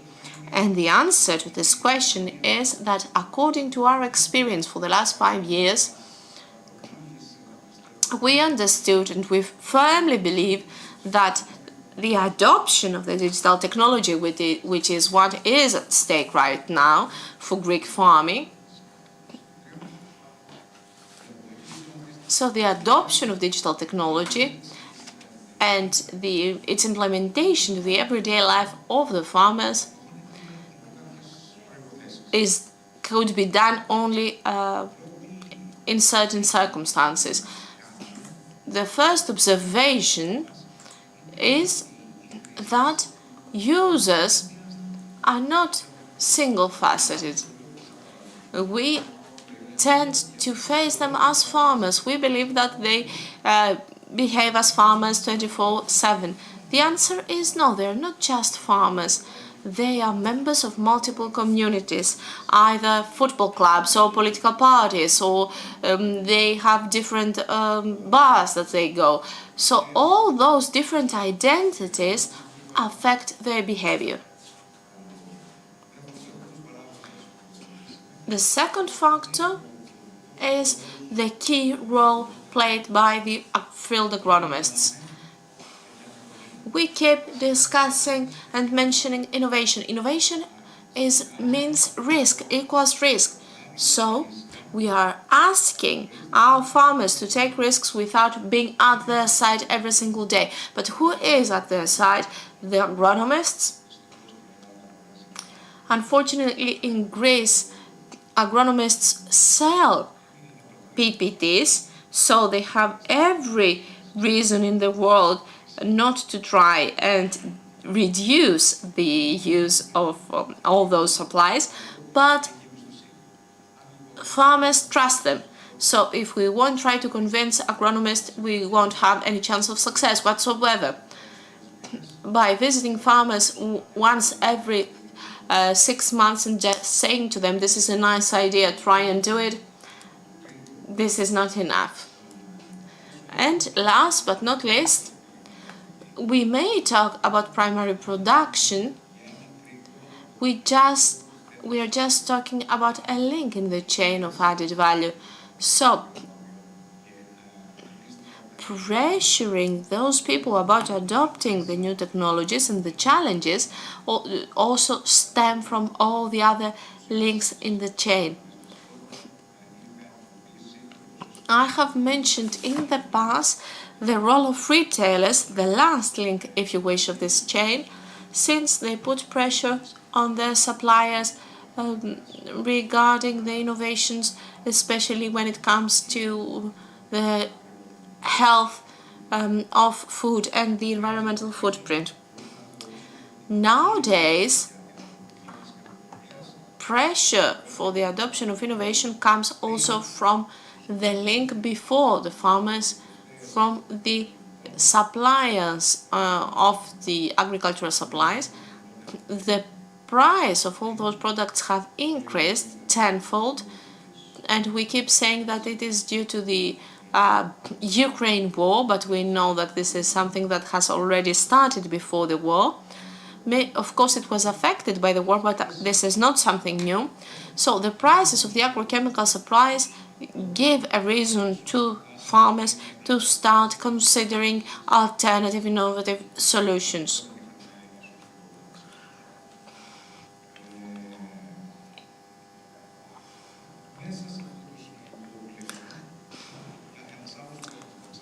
So, another way to ask the questions, why should we care about living labs, is to admit that this question in reality may be hiding another question.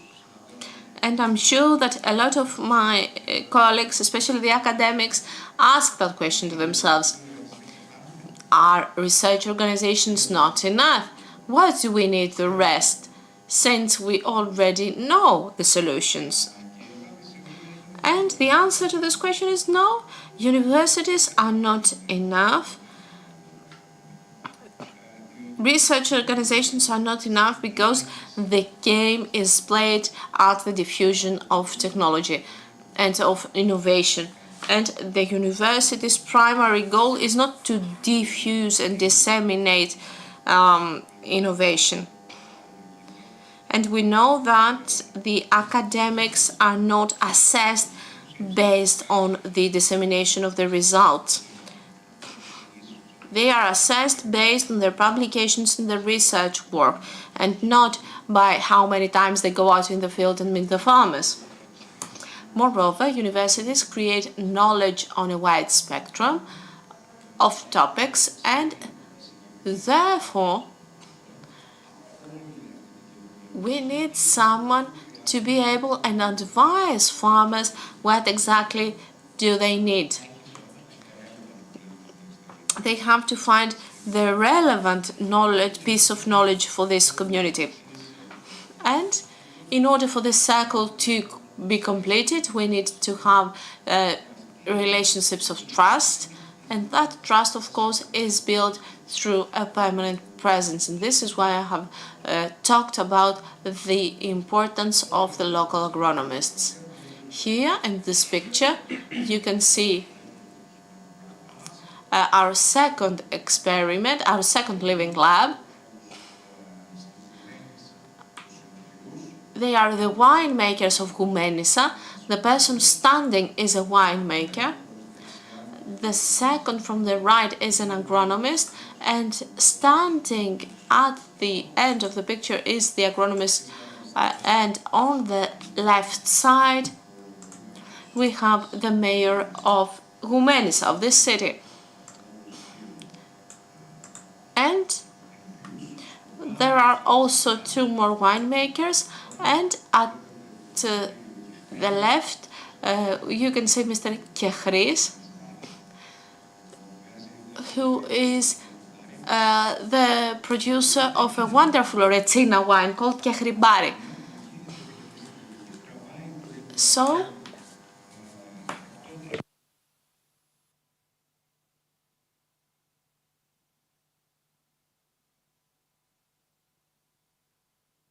let's start from our failure. Pieria 2020-2021. This is a very promising failure. We believed that everything would go well, but it was a tremendous failure. How we started to build relationship with the area. We tried to organize actions about the Olympus mountain tea and how we can use it in order to create an agro-touristic brand for this area.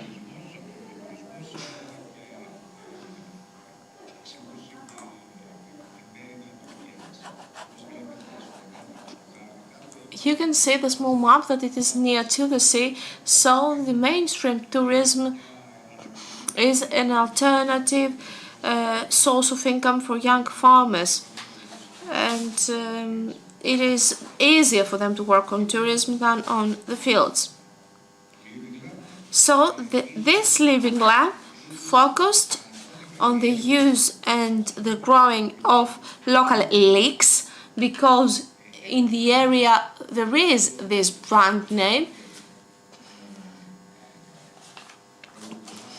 which is related to the black pig which grows there in this area, which is a traditional Greek animal, the black pig of Olympus.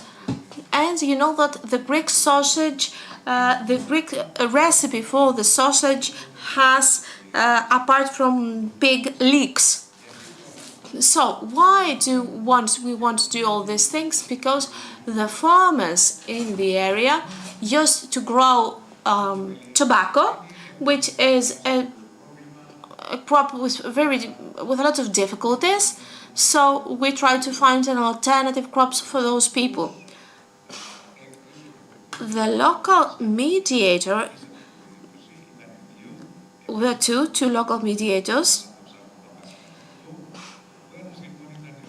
The first person was the pig farmer, who would be the client of the farmers, and the second was a businessman in the food industry, a restaurant owner, and he was also active on a political level in the local area, so he had a political identity, a specific political identity for this area. And I know that the other mediator would like to use the name of the American Farm School and have the product for free. Anyway, which were the stakeholders, the local communities, a local cooperative that is not really active. It was dissolved, if we may say so, and some people of the area with their own different perspectives. So there was not a common way of thought, a common rationale. And the people who were not involved, the regional authorities were not involved at all, for political reasons also. Our goal was the one that I mentioned. We tried to replicate the successful brand of the Olympus mountain tea, and we wanted to do the same with the black pig. And we chose 3 farmers to try and start this living lab. 2 of them were also part-time industrial workers, and at the end of this living lab, one of them decided to open a taverna because he has been working 4 months and lives for the rest of the world.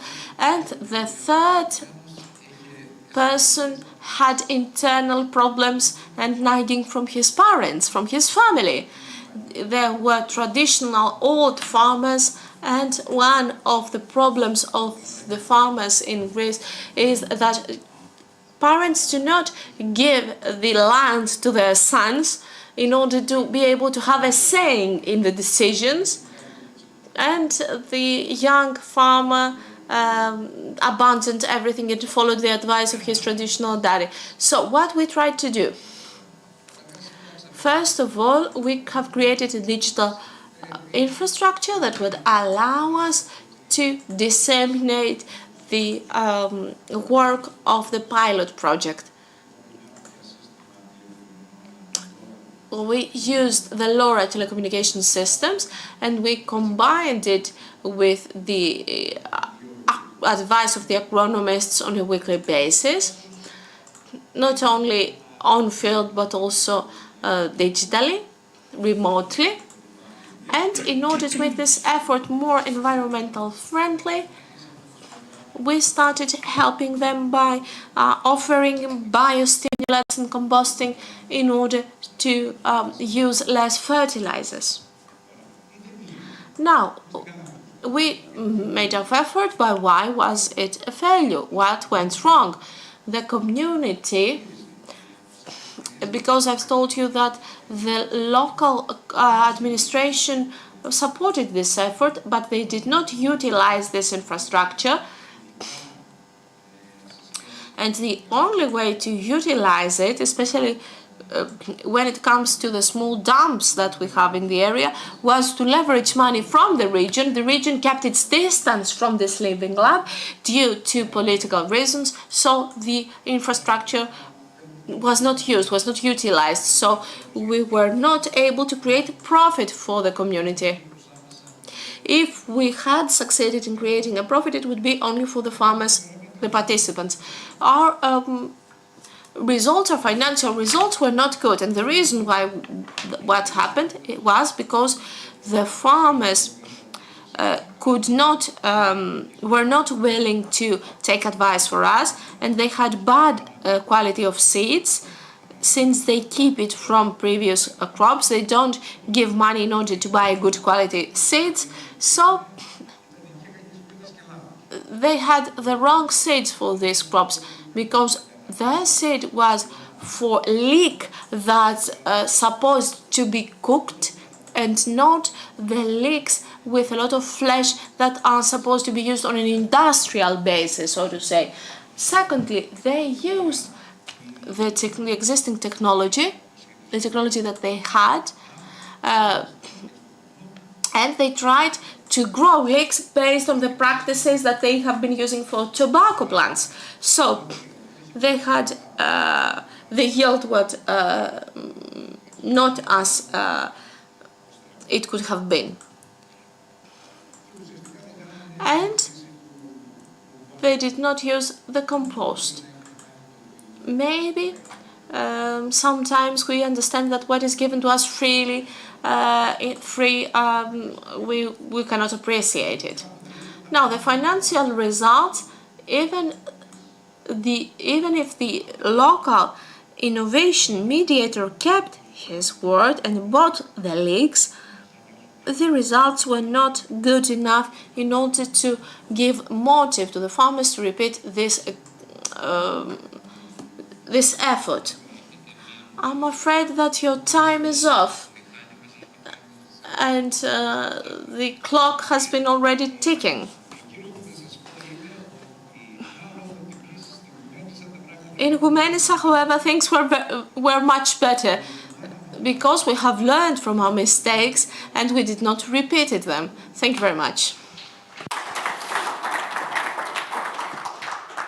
Ευχαριστώ κύριο Παπαδόπουλο γιατί πραγματικά διάλεξε την αποτυχία. Very much, Mr. Papadopoulos, because it was interesting the fact that you selected to share the failure and analyze it. And I think that the lessons that can be drawn from that are valuable. And during the discussion stage, I would like to ask him, Mr. Papadopoulos, to start thinking of an answer to the question regarding how conservative people are. Because, okay, we had 3 young people who came together to do something. So how can you address that when you are a mediator, when you're a local society, when you're a politician or anything else? Anyway, with no further delay, I would like to give the floor to Mr. Kolokithas. Please look at the timer so that you can stick to your time. He's the Chief Innovation Officer. He will elaborate on that. Normally, we expect to see a Chief Innovation Officer in Microsoft or Google. So, how can we have such a gentleman, such an officer here in the Agribusiness Forum? Okay, hello everyone. If I am to make a short flashback, I'm going to give you the same answer I gave my wife when she asked, what are you going to tell them? I come from marketing communication, that's my background. But then I entered the technology field, and now I'm trying to help people to make the most out of technology through my business. That's what I do. Now, let me explain why I'm here today. When I talked with Mr. Balakakis and I shared a beautiful idea I had, I said that, okay, we have metaverse, that's a new concept. Everyone's been struggling to understand what this is all about and how this is going to affect our lives. And I was trying to explain that this primary sector will be affected at various levels. So we decided, through my pursuit and vision of daily life, to include and share part of knowledge to the audience in order to inspire and spread the knowledge. Now, to be more specific about the Chief Innovation Officer, it is true that in daily routine there's someone who should keep an eye on the future in order to ensure that the future will arrive in a form that will be easy to understand by the broader public, that will be able to address their resistance, and this needs to be easily comprehensible so that we can all move towards this direction in the easiest way possible. That's my personal interpretation. Let me get back now to the metaverse. I can see that the timer is ruthless. In order to provide a simple definition, metaverse is a digital layer. It's a layer that penetrates our daily life on a daily basis with a view to improving it. Today, I would like to share a story. I'm going to narrate a story I created so that we can understand what's the position of the metaverse in the lives of producers and farmers. Let me start with Rakopoulos family. Okay, I have chosen the names by chance. This is a random choice. So the Rakopoulos family is a family that makes mainly living from the primary sector. Mr. Rakopoulos is a farmer. So let's now watch him on an average morning. He wakes up from a hologram of a rooster that reminds him of his childhood days. He goes to the kitchen to make some coffee and get ready. At the same time, his older daughter Irene is over there. She has some breakfast and she leaves. She goes to her room because she is a student. She's a third year student at the university, but she doesn't go physically to the University of Crete, where she studies to become a food technologist. She wears her mask, she activates her avatar, she enters the classroom. Mr. Alexandratos, her professor, welcomes her with his avatar because he's not on Crete Island either. He lives on another island, Naxos Island, and along with many more students, they enter the classroom, they sit around, and they all attend the class remotely through their masks. They use virtual reality to do that. And now Andonis steps in. Adonis rushes in the kitchen to have his breakfast because he's late for the tour he has to give to a group of Brazilian tourists who want to stroll around ancient Olympia. Adonis didn't want to study at the university, and this is why he attended a private school and he was trained to be a tour guide in order to provide virtual tour guides. So he presents the Greek history through this virtual tour. So he gets back to his room in order to enter this virtual metaverse and narrate all the things that he has been trained to share with the tourists.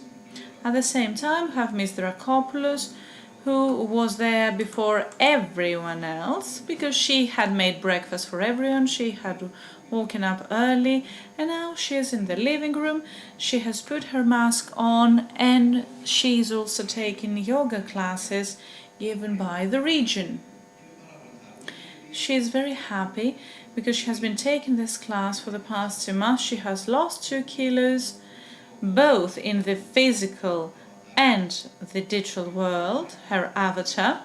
This is very good, it has boosted her psychology. Now, let me get back to Mr. Rakopoulos, who is the person of interest in this story. Mr. Rakopoulos is the only one who has to physically leave the house in order to go to his work. He's a farmer after all. So he drinks his coffee, so he gets in his new unmanned car and he's on his way to his farm. He puts his mask on, he logs in a meeting with his expert consultant. It's a multinational company in Italy. They collaborate with each other and they need to be able to discuss the report, meaning the performance and the yield. This is measured on the basis of the sensors that are installed in the farm, and they try to measure the performance and the future of their experts. By the end of the call, he has got to the farm, he will get back, he will attend to all his daily chores, the things that he has to do in order to oversee his workers, and throughout the day he will also log in the metaverse many more times. He will use his mask either to order his favorite dish for lunch from a wonderful restaurant in Pyrgos that he really enjoys because he didn't have a snack from his home, either to discuss with a company based in Switzerland that trades seeds so that he can select the right seeds among a very broad and vivid presentation, 3D presentation showing how the seed will respond to the weather conditions, his soil, etc. At the end of the day, he gets back in his unmanned vehicle, he returns home after an exhausting day, he wants to rest, so he puts his mask on and he chooses to visit a beach in order to see the ocean. Let's say he's in Gibraltar, so that he can relax by the Atlantic Ocean until he enters his home, so that he can physically interact with his family at dinner time. Okay? The story that you're currently narrating is something that we have seen in the movies. This is the future. I would like to tell you, on the basis of my experience, this is not in the future. This is already happening today. And why is this important? It is important because we, as people, want to socialize ourselves. So the metaverse will be able to offer us this type of socialization beyond the typical traditional means that we have available today. I believe that many of you have already experienced that during the pandemic, because we had to liaise electronically and digitally. We abandoned all the traditional ways we had been familiar with up to that point. And we all realized what we're all capable of doing and how easy it is for us to adapt. I will go through the analysis of the basic technologies rather quickly. I just want to say that the main technologies that help us to achieve all that are augmented reality, mixed reality, and virtual reality. Those things are used in different ways with different results and outcomes. For example, augmented reality can offer us sensor data that are being sent directly on our mobile phone. That's something we have already seen. And this brings us closer to the mixed reality, meaning that we wear a computer on our head, we can walk around, we don't have to hold anything, we can have access to all those things graphically, and so we train ourselves in the fastest and most effective way possible. It's something that immerses us in the environment where we want to draw results from, such as the examples from the living labs we heard before. And I would like to say something on the following. We need to be cautious as to the fact that many reliable big companies, Microsoft, tycoons of technology, already offer products that we can use to make our lives easier, to be able to move towards this metaverse in order to delimitate that and say what this will be all about and how this will be adopted in our daily life, in our families, in our fun, our entertainment. This will be an inextricable part of ourselves. And this comes in the form of applications that will further boost the remote co-working, how we can work together when we know together how we can lower our environmental footprint without having to have people to travel, but having them connected online with us, how we will be able to obtain data and give them to someone so that he or she can help us become more effective. This also has an impact on the way in which we train ourselves and educate ourselves so that we can know what happens in the case of crops, but also our soft skills that can help us socialize ourselves better, can help us overcome the way in which we used to think, broadening up our minds and meaning that we as a humanity will be able to progress and grow. In the past two slides, I have shown you the brands and companies that we represent, as well as the products that we have created in order to connect to bodies and to professionals so that we can show them the way. Then we, together, will be able to come up with a right way to show how all these things will be effective. Thank you so much. I think I saved you some time. I was really anxious about that. Thank you. I hope you enjoyed it as much as I did. Thank you, Mr. Kolokithas. You see that everyone gave you a very warm round of applause, not only because you stick to your time, but for this wonderful flight. You showed us an uncharted territory. And I have some questions to ask both to you and Mr. Wilms about which are the time horizons for all those things, and how we can move away from the traditional conservative model that either for good or for bad. And I would like to tell a joke, if I have a couple of minutes, because this is something that makes the concept of conservatism collapse. But before that, I would like to give the floor to our last speaker of this panel and the conference, Mr. Sakelaropoulos. You're the last but not least. Mr. Sakelaropoulos is the Assistant Regional Governor in the region of Western Greece. Ευχαριστώ πολύ. Αξιότιμοι σύνεδροι. Delegates, allow me to start my speech by thanking first of all the organizing committee of this forum for this excellent two-day event that allow us to draw useful conclusions regarding the present, but most importantly about the future of the agri-food business.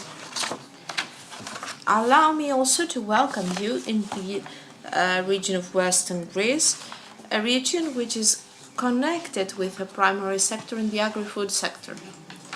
Before starting the main part of my speech, I would like to mention some data that shed light into studies that I believe that will help us in this discussion and will showcase the importance of the agri-food sector as well as the challenges that we have ahead of us in the medium term and long term.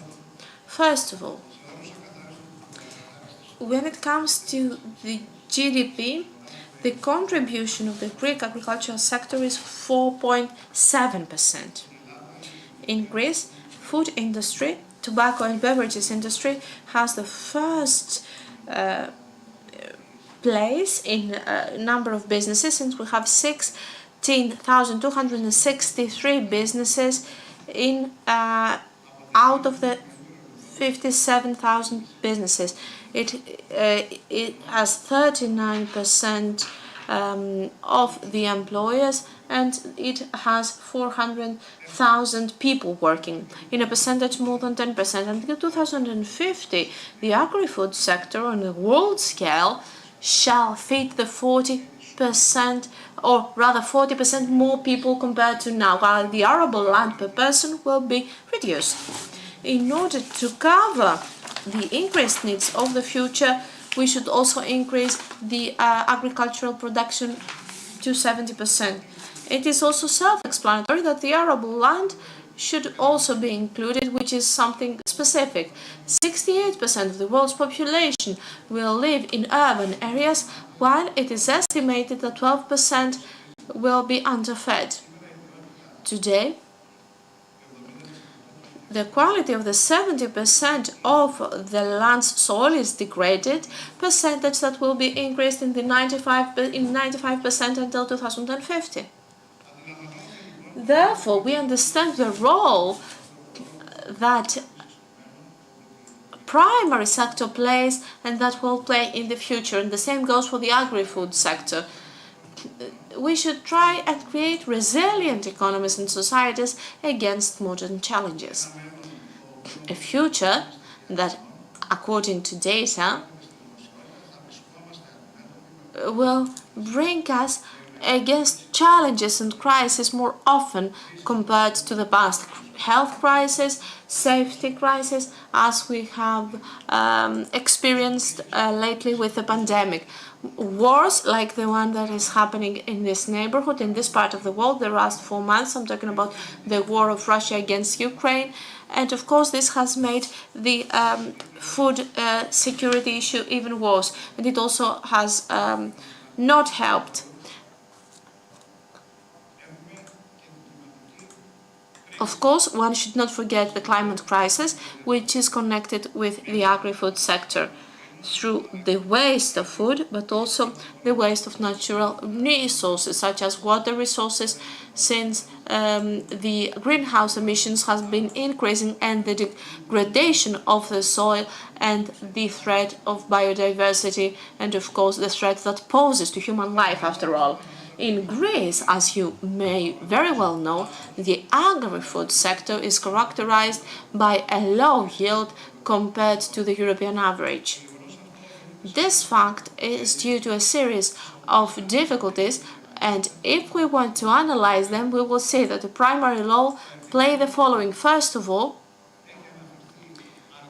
as we have heard a lot of times of this conference, the lack of training of the farmers in Greece. And we know that the education of farmers are the lowest compared to other EU member states. And of course, this is something that relates to the aging population of the farmers. And of course, the low level of adoption of technological innovation. All the above prove the necessity to adopt digital innovation in order to use modern systems and practices all around the supply chain, and of course in order to keep investing in human capital with the training and education of the people that work on the agri-food sector and in the primary sector in general. Agricultural holdings of the future will be based on digital innovation, and through a series of technological tools and appliances, and of course by using algorithms of machine learning, it is expected to create new possibilities that will be able to help us reduce the cost, utilize new resources, and mitigate the environmental footprint of the agri-food sector. The region of Western Greece, understanding the necessity to support all the stakeholders of the supply chain, of the food supply chain, and by having as a goal to showcase the local agricultural products, to support the income of all the stakeholders in this chain value of the agri-food sector, has developed a very specific toolkit in order to support not only young but also older farmers. When it comes to training and education, as it is generally accepted that human capital which is trained is a prerequisite for success. The region of Western Macedonia, of Western Greece, works together with the 3 universities that are either located in Patras, such as the University of Patras, the Hellenic Open University, or have departments here, such as the University of the Peloponnese. Here, I would like to mention that the collaboration that I describe is not mere words, but it has a specific object. We are trying to modernize the infrastructure of the University of Patras in Mesologi that are financing by the public investment program with 1.5 million euros. The modernization of the old farm school with 1.8 thousand euros. Our intervention with specific proposal in order to support all the regional departments of the University of Patras and our participation through financing in order to make a large and personalized university sustainable in all three regional units. The goal of our region in order to find financing through PEP. The regional operational program, and of course we want to create a farm school in Amaliada and in the holy city of Messolongi. This initiative, and I would like to thank from the bottom of my heart, that became reality with the cooperation of our region with the Ministry of Education and Religious Affairs, Rural Development and Food, the University of Patras and the American Farm School, the Hellenic Agricultural Organization Dimitra, and the foundation of Captain Vasilis and Carmen Konstantakopoulos. Through the foundation of this farm school, the above-mentioned institution took the responsibility to support scientific knowledge, education, research in the local agricultural economy. Our goal is to create the analytical thought, the constant upgrade and training of human capital, focusing on modern topics that relate to the agricultural economy and the utilization of cutting-edge technologies on a European level.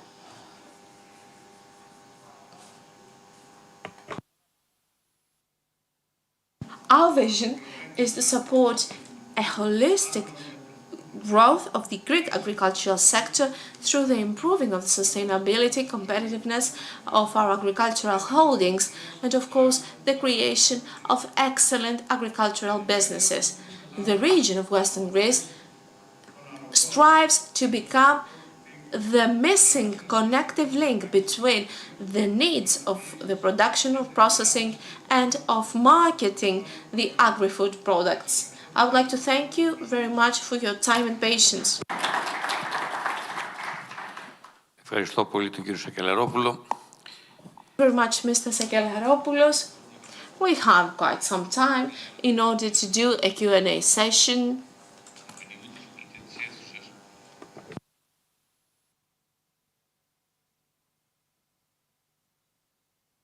Mr. Wilms,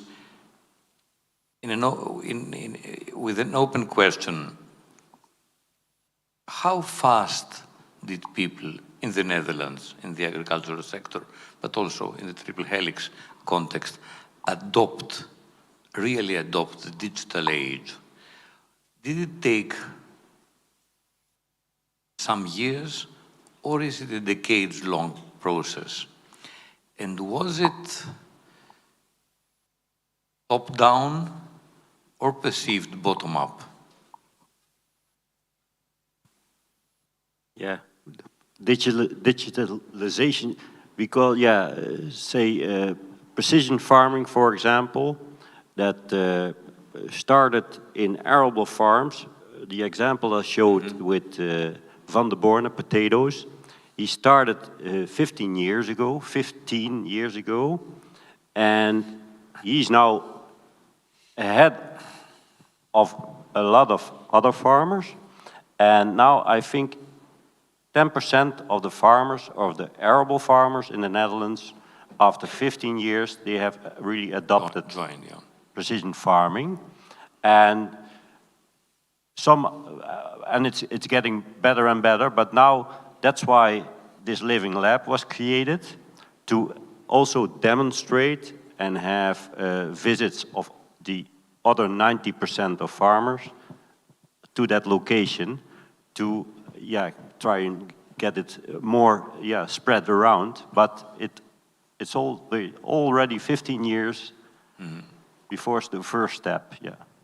Would you tend to say that the Dutch experience is a Europe-derived experience or an US-influenced experience in this part of the digitalization of both of the processes of the communication and of the marketing dimension? Yeah, I think it's really European-oriented. If you look at Dutch agriculture, almost now 75% or even more is European-oriented, and not only the precision farming, and the technology, but everything. And we are lucky because, of course, that this is an advantage and a disadvantage.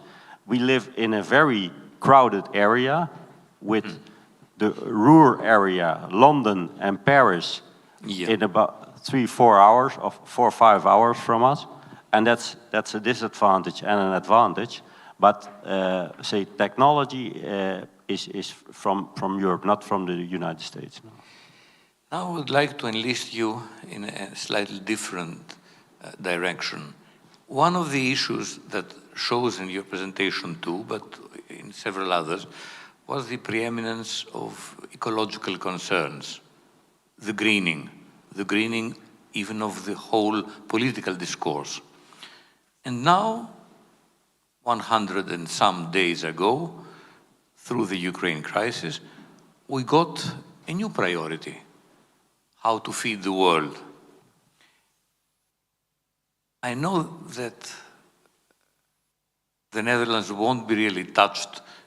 You won't cultivate huge fields of wheat or of corn, but still, you will be involved in this discussion. Would you think that the green dimension will keep the preeminent role it has acquired in the last years, or will a new era emerge when we will see intensity cultivation take back its role? I'm not going to speak about the world, but I can speak what's happening now in the Netherlands. And of course, you have two sides of the same medal. But I think the green one will win at the end of the day.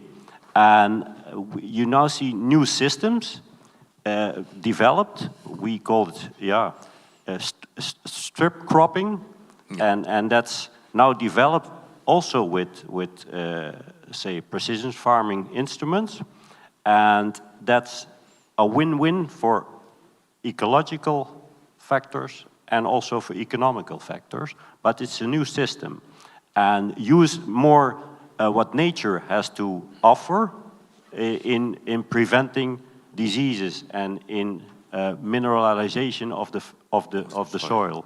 So the only way will be the green way, but of course the ones who are a bit in the Netherlands are a bit behind. They say, we need now more fertilizer and more pesticides.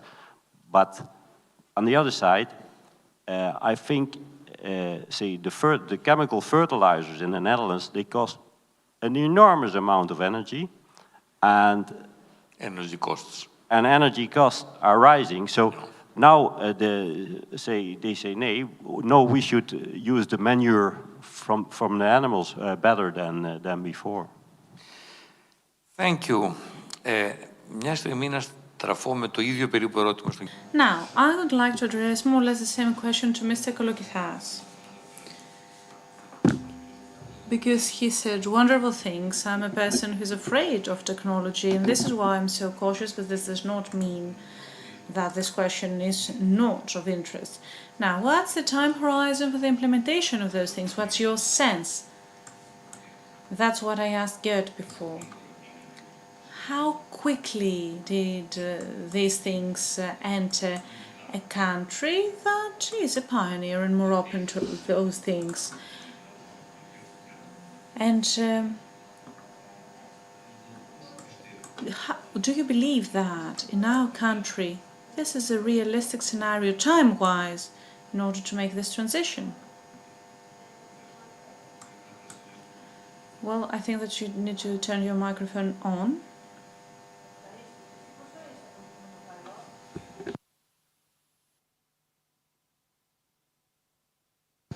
have such a hard time turning the microphone on, and once upon a time I was organizing conferences myself. Anyway, first of all, I feel sympathy for you. I'm not judging you about those reserves you might have.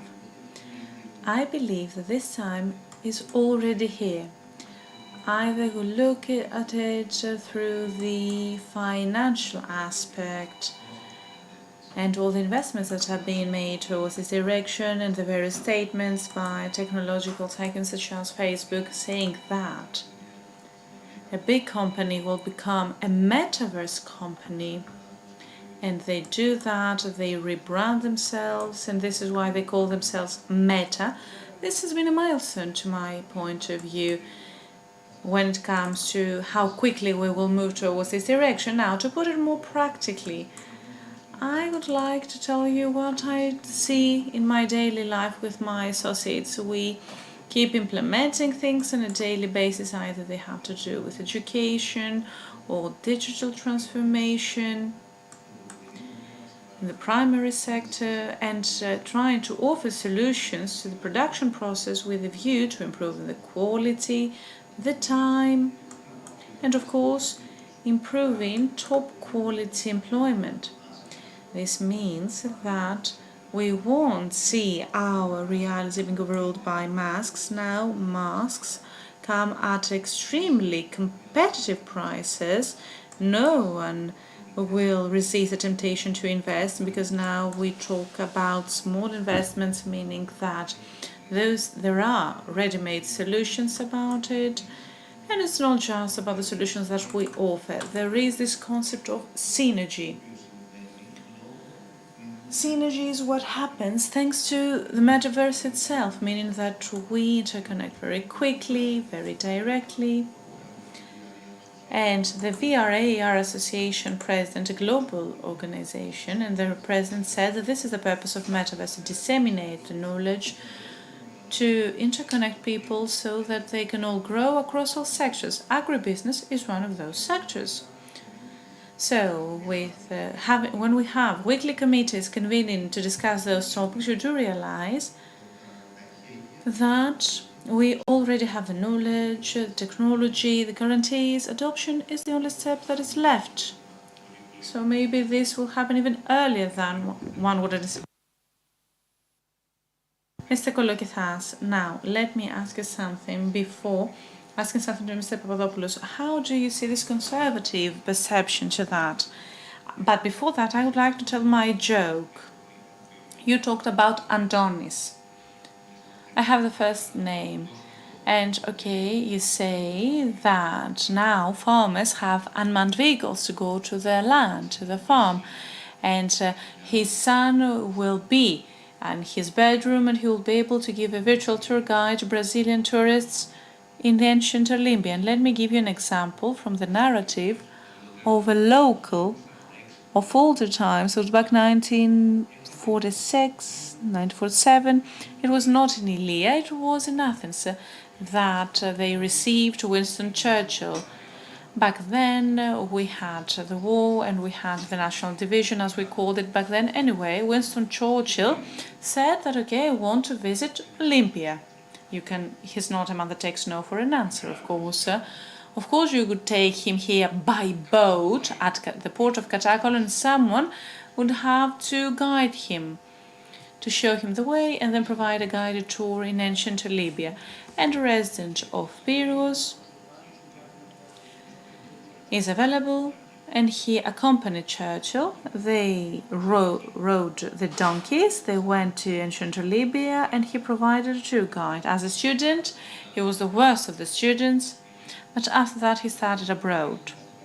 Now, the Greek driver narrates stories that have to do with ancient Libya, and at some point Churchill tells the ambassador who would accompany them that that's not how we heard this story. So, we can draw two lessons from that. The tour guide of Churchill was Yannis Latsis, who was bold enough to take this technology of the time, that was the steamboat and the donkey, that brought Churchill here to show him the ruins, the remains, and the history of those ruins. And then we have the wife of Latsis who narrates the full story, and then this context was very helpful because this led to him obtaining a license to export raisins in London. And raisins were valuable for the English people. So how can this be overcome? Because back then people wanted not to starve to death, wanted not to be killed at a war. So you can see that a lay person gave this guided tour there. And to bring it now to your metaverse, how can you tackle this conservative approach of people? I cannot help myself. First of all, I would like to thank you for this input. I really enjoyed this story because I wasn't aware of that. Allow me to add something that it takes two to tango, meaning that we need to do the best we can, not just speak in theory. We need to make every possible effort. And let me share a personal story, how I try to adapt to this exponential growth and development of things. I try to expose myself to knowledge thanks to a positive behavior, and then I keep what I like. It's not everything for everyone. That's what I do. Okay, now this brings me to Mr. Papadopoulos. First of all, I would like to thank you for laying so much emphasis on the aspect of trust and the work that's undertaken by the American Farm School in order to try and achieve all these things. He'd said something else, and given my sociology background, I was really moved about it, and I was really interested to hear that all farmers, every farmer, wears multiple societal hats. He's a farmer, he's a family man, he's a businessman, but he also lives in the local society, he supports their political party, because you were bold enough to bring this notion up as well. How are all those roles linked to the concept of the conservative approach adopted by people, dictating them to use or not to use the compost or anything else?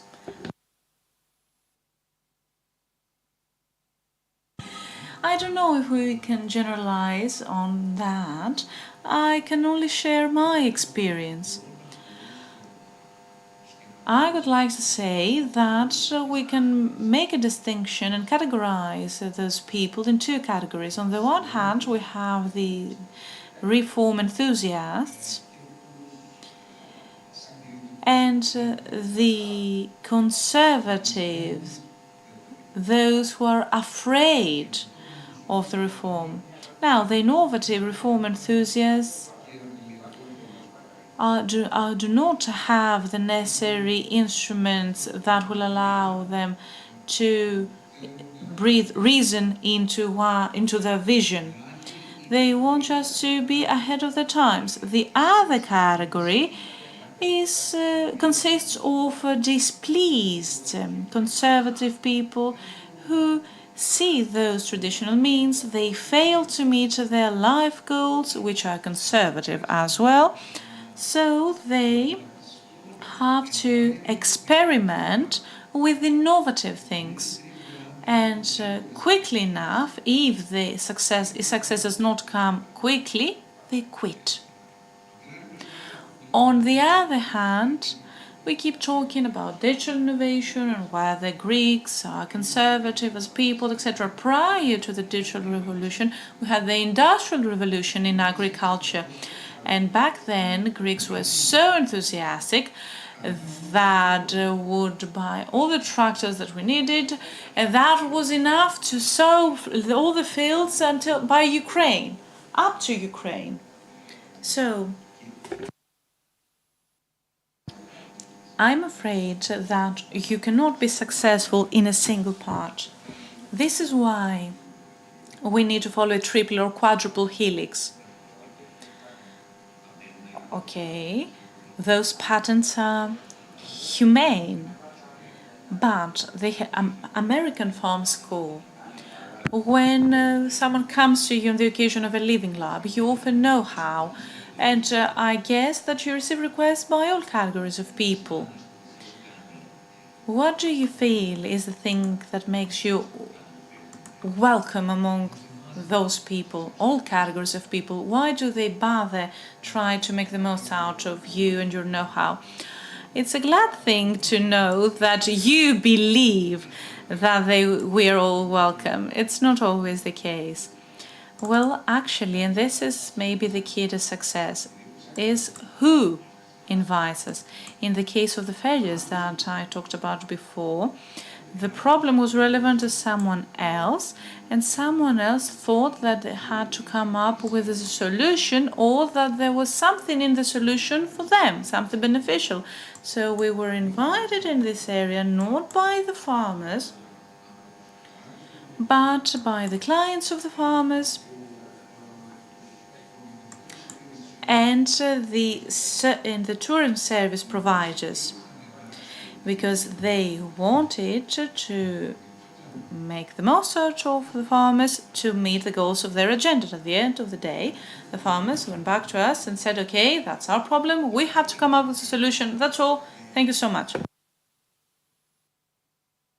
So the key is to talk to people so that the owner of the problem will get to you, will reach out to you. And that was another example from Gouvensa that was not successful. And that's the major lesson learned.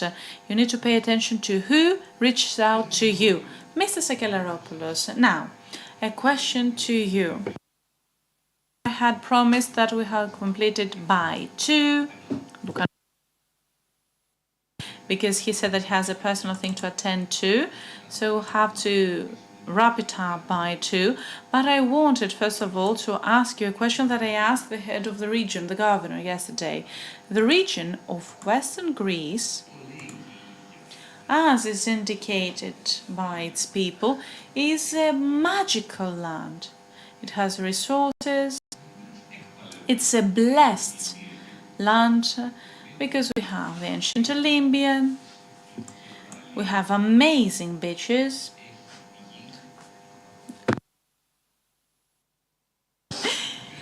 and others who are able to make ends meet and be successful in life.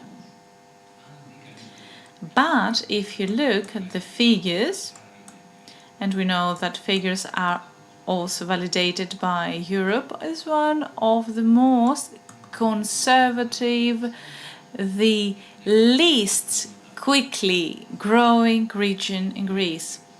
What's your stance in that? Because we're not here to play the blame game, but how can one free themselves from that? Because you have universities, you have the ancient Olympia, you have many good things and assets, meaning that you do have the wealth. What's happened after that? Well, thank you first of all.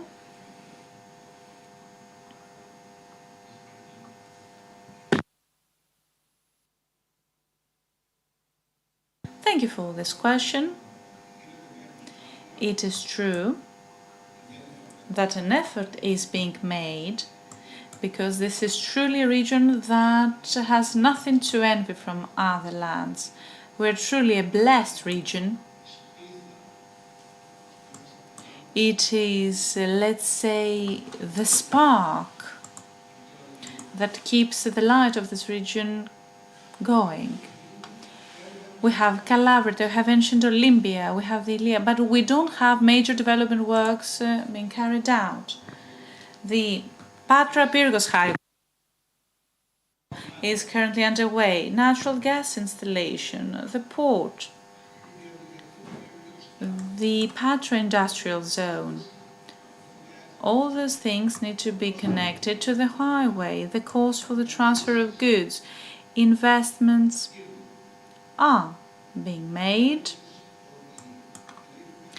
and we lay special emphasis on the primary sector, processing, tourism. Those are the three sectors we focus on, and we try to commoditize those three aspects so that we can help our fellow citizens in their daily lives and create new jobs. Okay, we're here, we know that it is difficult to get there, we need to claim more and more and constantly remain vigilant and on the alert. Now, if you want to participate in our discussion. Okay, I don't think we have any other questions. Now let's conclude with this round table. This has been the last of this two-day event. I do hope that Rumenisa and other case studies will be analyzed as a successful example in the next Agribusiness Forum. My wife and myself will now follow this take this highway, because at some point someone said, here everyone will die at some point. Okay, it's a single file road for more than 20 kilometers long, but we know that the locals here are well aware of how things go. Okay, and there were some other people that would violate the traffic regulations, and I couldn't help but think, if the other driver coming from the other direction has the same idea, what will happen? Anyway, let's hope that we will get to the next Agribusiness Forum safe enough in order to enjoy it. Thank you, that's the end of this panel. You have the floor for the closing remarks. Ήταν το τέλος, ναι, μόνο αυτού του πάνελ και τώρα αν θέλει το... Was the end of the panel, yes, but if you want to, please go and pause for the so-called family panel photo. And then we will have a 2-minute break, a very short break after this panel, in order to continue with the conclusions before the field visit. Please kindly stand up and take your places for the last photo.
Έτσι λοιπόν φτάσαμε... So, on this note, this is 2 o'clock in the afternoon on the Saturday, and according to the program, we have completed on time the conference here in Pyrgos Ilia. And in this Agriforum of the Peloponnese, we tried to do some new things.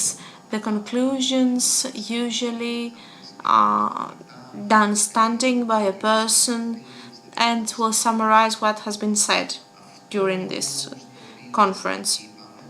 However, we have decided that we will do this year for the first time is that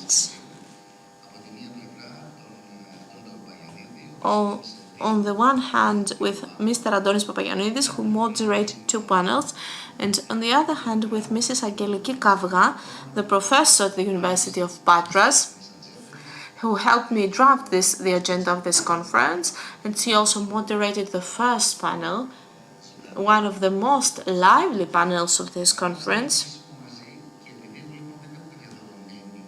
And because I haven't kept any notes,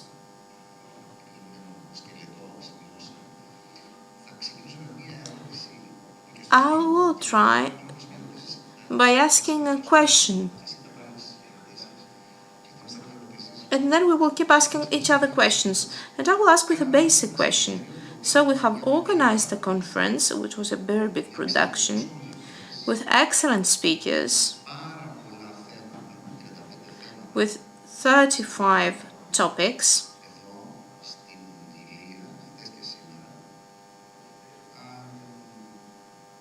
Here in Ilia. And what I would like to hear from you as my friends and partners, and correct me, Antonis, but you have been experiencing agribusiness for the 5th year. What did you feel? Which is the feeling that you are experiencing right now? How do you feel that Ilia responded to this effort? How do you feel that people here responded to this effort that we are doing? Ladies first, please.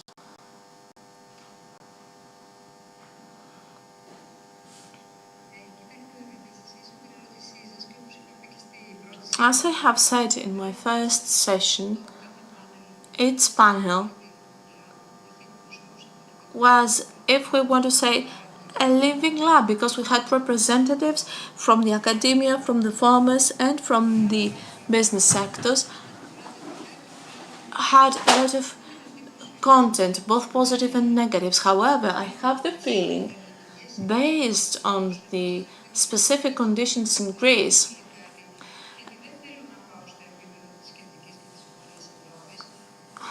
we can showcase the positive aspects and maybe leave aside some of the negative.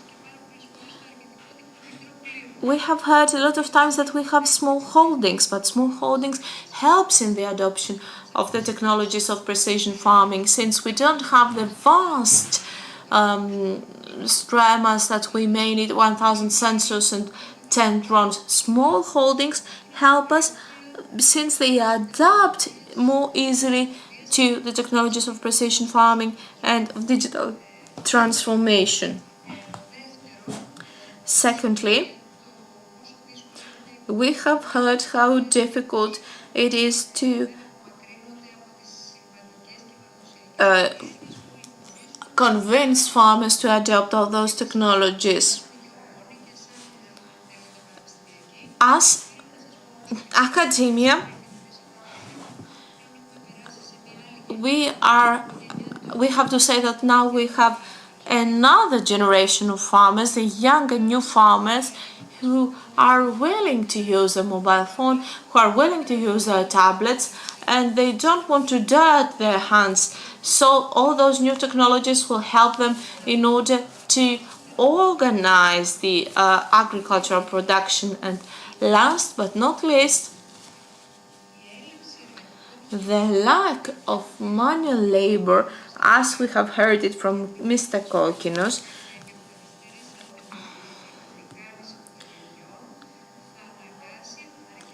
will make a lot of people to go towards the digitalization of farming to resolve this issue.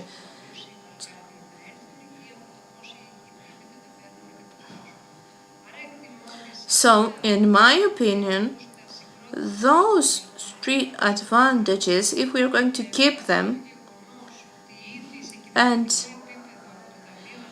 based on the fact that now the project digital transformation of the farming sector worth of 60 million euros that will base the platform on which we are going to build the technological infrastructure with 3,000 stations and 50 drones to fly.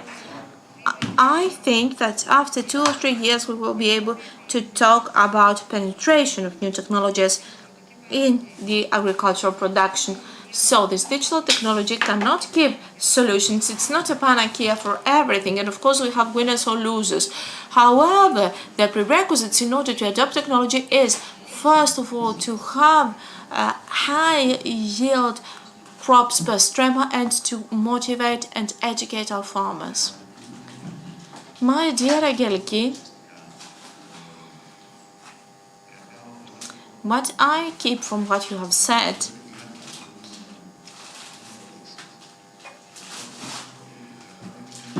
is a word, only a word I want to keep: young and new farmers. Where are those young and new farmers? Where are here? We have organized an event here about the agri-food systems in the Peloponnese. Why are those young and new farmers not here? So we're talking about the agriculture of tomorrow. All those interesting things that have been said, and we have organized this conference for those people mainly. So, for me, this means that those young and new farmers who have the future of Greek agriculture in their hands, they should be here today. The university did a lot of work towards this direction, and we had a lot of students watching this online. And the university itself was a very important tool for the dissemination of those topics that we have been discussing here today. But the university, of course, has a certain limit. Now I want to give the floor to Antonis to ask him, after 5 years that he has been participating in the Agribusiness Forum, which is the feeling that you get today after the end of this conference? First of all, let's be sincere. All of us would like to have a lot of people here with physical presence.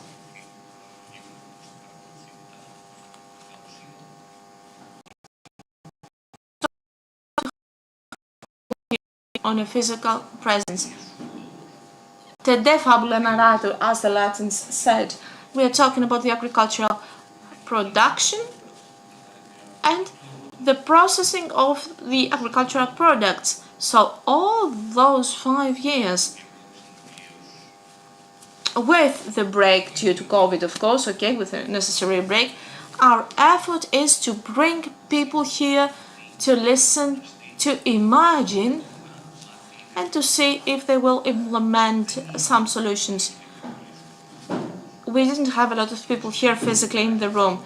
Of course, this doesn't mean that we cannot diffuse or disseminate the results, but we should make a lot of effort in order to have the real dissemination of all this know-how and of all this interaction of the panels.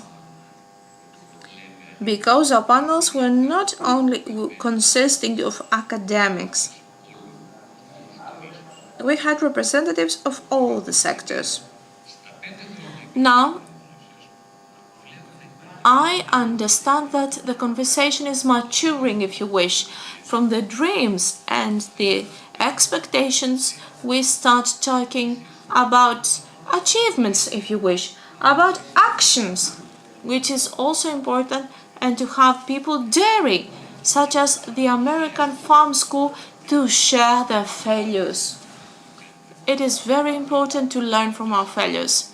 Moreover, people coming from the local administration or the government, the central government, to be able to mention the trust. How are we going to win the trust of those people? And the fact that politics should not be a large part of the projects that we are trying to do. All those are positive developments. However,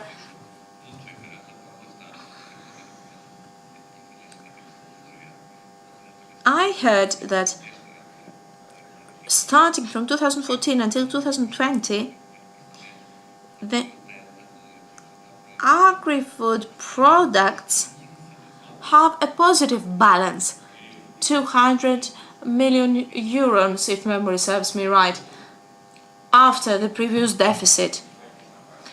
And of course, this might be because consumption was decreased due to the problems. However, if this is true, that will make me smile. And of course, I have been listening to the Netherlands that they have a balance, a positive balance since the last 50 years. Nevertheless, we can understand that even in Greece we have positive developments, and the discussion regarding introducing and starting implementing new technologies makes me smile.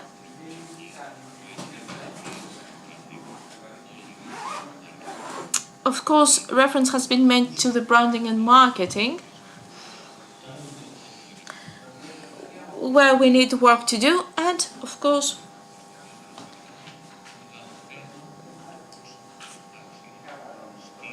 the great issue on how we're going to find funding, the necessary funding that we need. Those are, when it comes to me, the drivers of the effort from now on.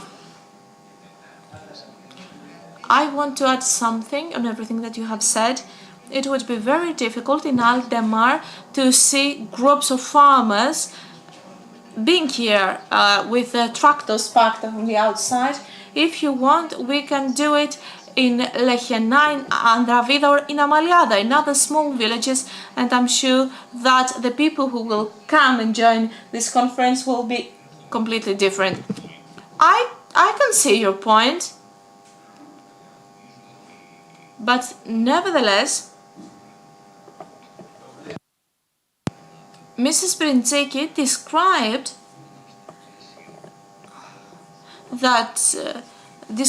the fact that teenagers from France, Erasmus students, went to her vineyard and they started pruning the vines. When there is a willing, there is a will. There is a way, and we can find teenagers to prune. I don't know about tractors in Aldemar. I understand your comment. Nevertheless, in central Greece, in Trikala, for example, in Thessaly, more people went to the event. I don't know, maybe the fact that here in the southern Greece we have a characteristic of being more private, if you wish. We care more about ourselves than we care for the community.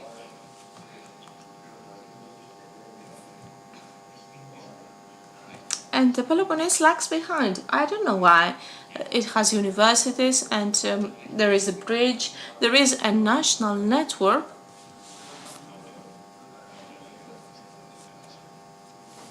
I don't want to mention the last part of the national road from Pyrgos to here, which was not very good. Nevertheless, they have a strong local character, they carry the historical memory, so all this together should lead people to get organized in a more intensive way, if you wish.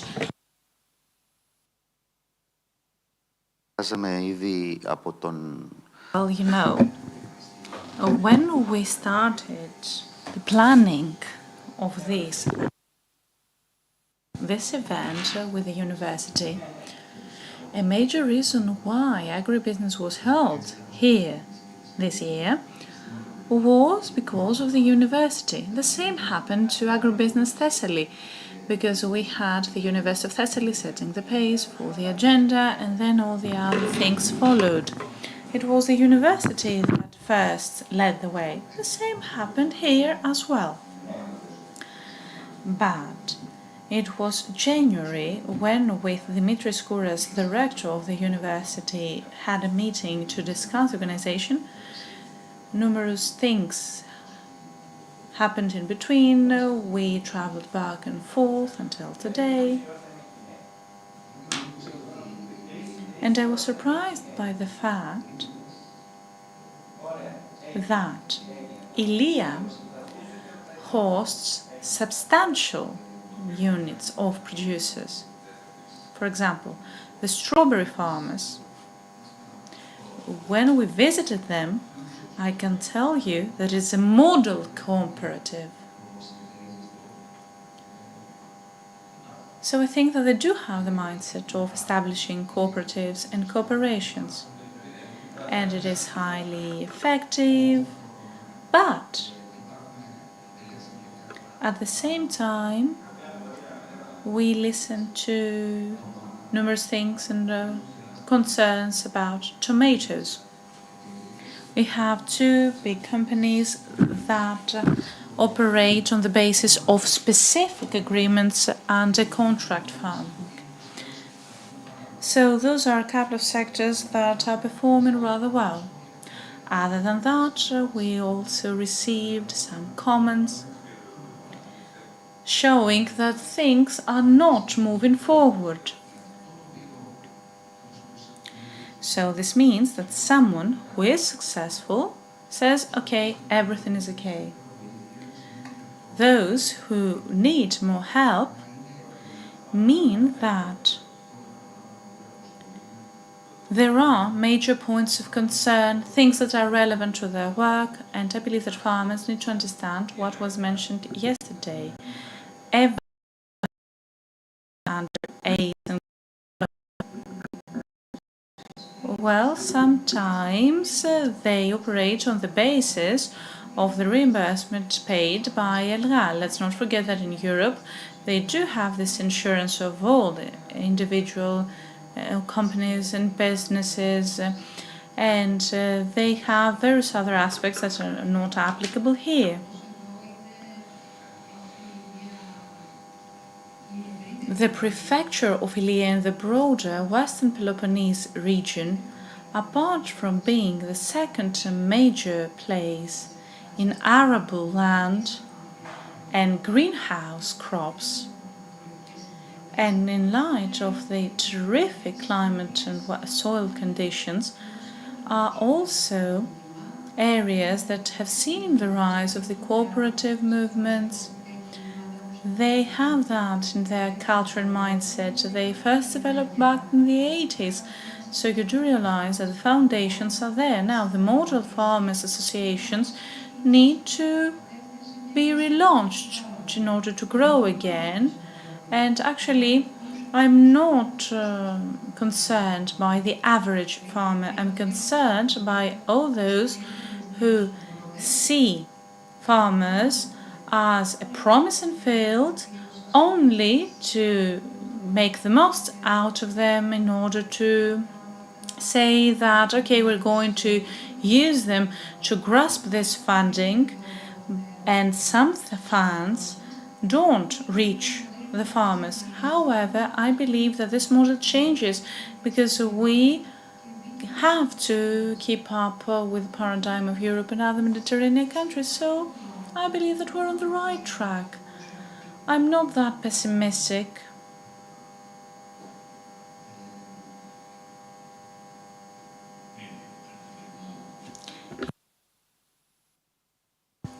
Okay, you talked about being pessimistic. Okay, they make ends meet. Okay, it's fine, but that's a problem. The fact that they make ends meet, okay, that's all, and they move forward. Our speaker from the Netherlands was describing a cooperative formation, and at some point he said that it was an investment of 1.6 billion euro. 1.6 billion euro to a cooperative formation in the Netherlands. And they did run such a project. And turning a blind eye on them, saying, okay, they're rich, they're practically German, it's wrong. The fact that in Greece we have been making ends meet does not mean that in the new phase of the CAP, and one might say at this point that, okay, you have been listening to that for years and years, all those reforms have taken place and they create problems to the non-properly manned infrastructure. But the question is whether they are convinced that things will change. And in the past, people will know all those things as guarantees and they will always be close to us. So they will try to improve themselves rather than sticking to the so-called survival mode. Okay, you have a wonderful sea, wonderful sun, wonderful heat when it's not a heat wave. And then the scientists say that fires are on the agenda every few months. So, okay, the problems of global warming or water scarcity, all those things happen.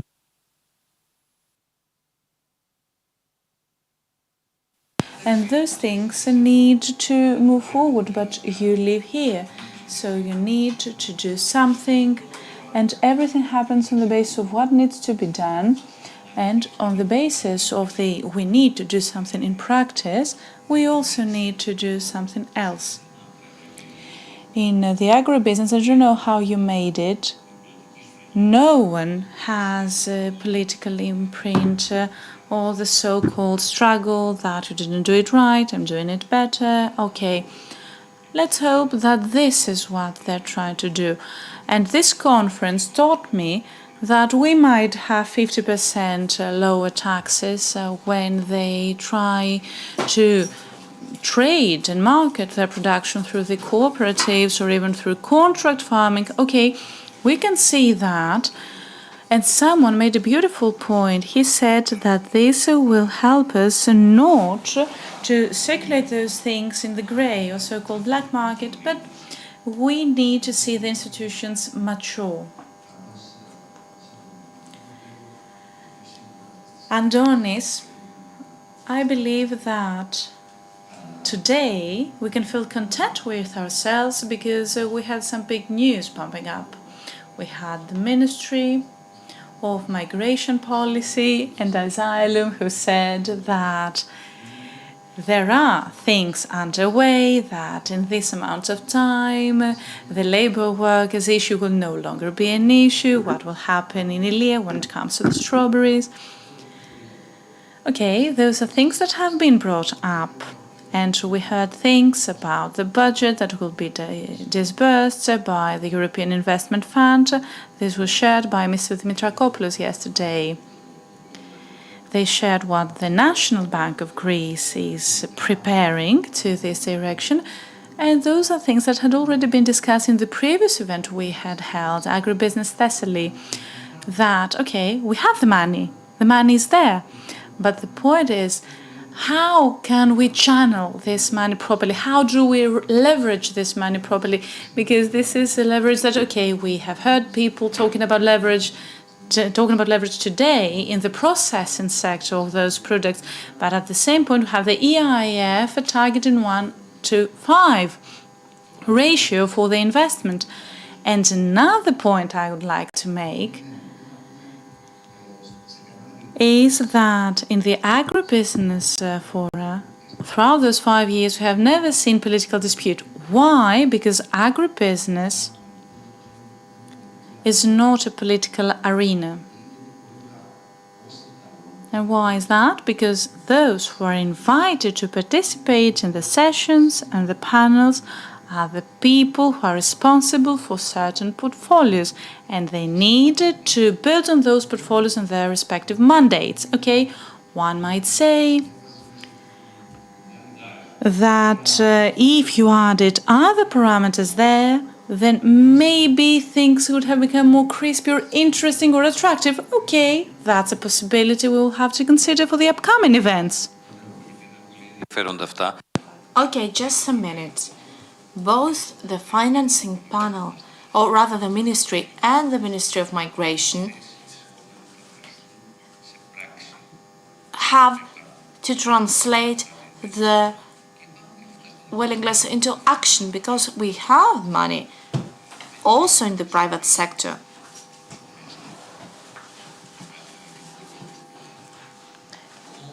Nevertheless, the banks, on the one hand, have to work really hard, and they don't just have to offer the product. And National Bank of Greece has already promised that they're going to do it. So the banks have to offer to the farmers suitable products.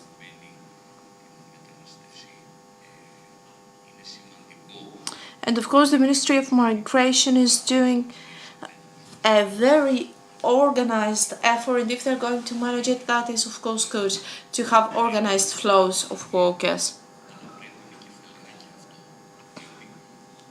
But when it comes to how we are going to treat those people, we should stick to two rules. The first, of course, is that we should respect the human rights. The second is humane treatment, because the farm workers that will come to work who are still human beings that work on our fields.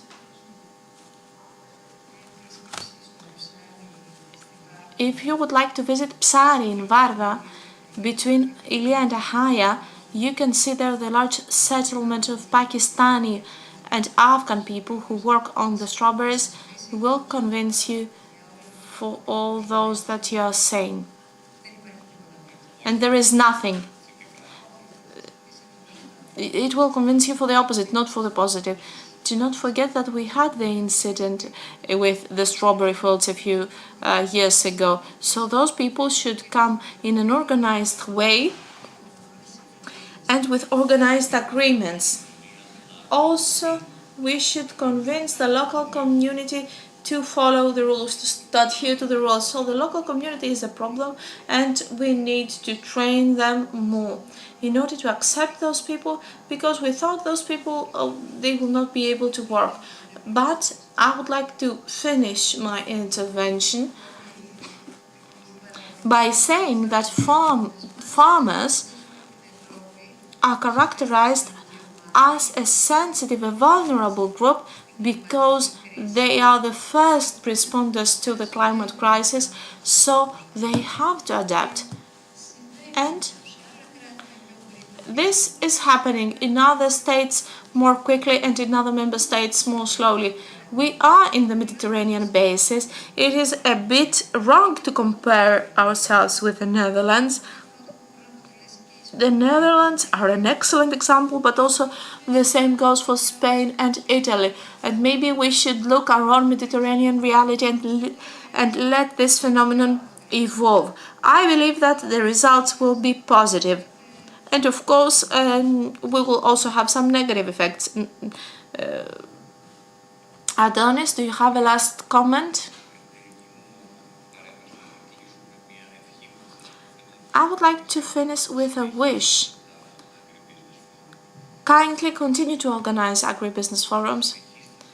And I'm saying that because I want to see more people integrated and more perspectives integrated, and let us be as close as we can to the recipients of this information. I don't know which is the best possible way. You know it better than me. Thank you very much to both of you. Thank you, Mr. Papagiannidis, and thank you, Mrs. Kavga. Today we tried a different way of concluding this conference by having this dialogue.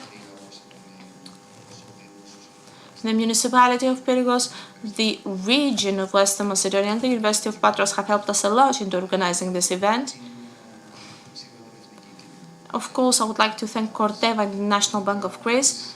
It is the first time that we had the pleasure to have the foundation of Konstantakopoulos as our partners and sponsors. So apart from Messenia, they have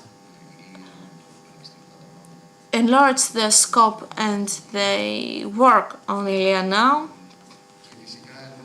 And personally, I would like to thank those people who have been working all day long, have been standing in order to complete this production, complete this event. Mrs. Christina Mangou, Θοδωρής Βανιώτης, Έφη Κοκορέλη, Μάνος Παπαδόγεννης, Βαγγέλης Αντωνάτος, Faye and Maria, the interpreters, in order to be able to give us this opportunity to have this language in 2 languages. Of course, Mr. Perifanos, Stefanos and Kleonas, the group of Ionian TV who were responsible for the live streaming, Kostas, Olga, etc. And last but not least, the students who keep the records, who keep the minutes from the University of Patras. And I'm sure that when we will be able to finish preparing the video, we will make it available to the delegates and to the stakeholders in order to allow these conclusions to become the guide for all stakeholders. Thank you very much. Have a nice day.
Ερμή, μήνυμα. Το νέκταρ πια το απολαμβάνουν και οι θνητοί. Δηλαδή τώρα το βρίσκουν παντού. Θεϊκό.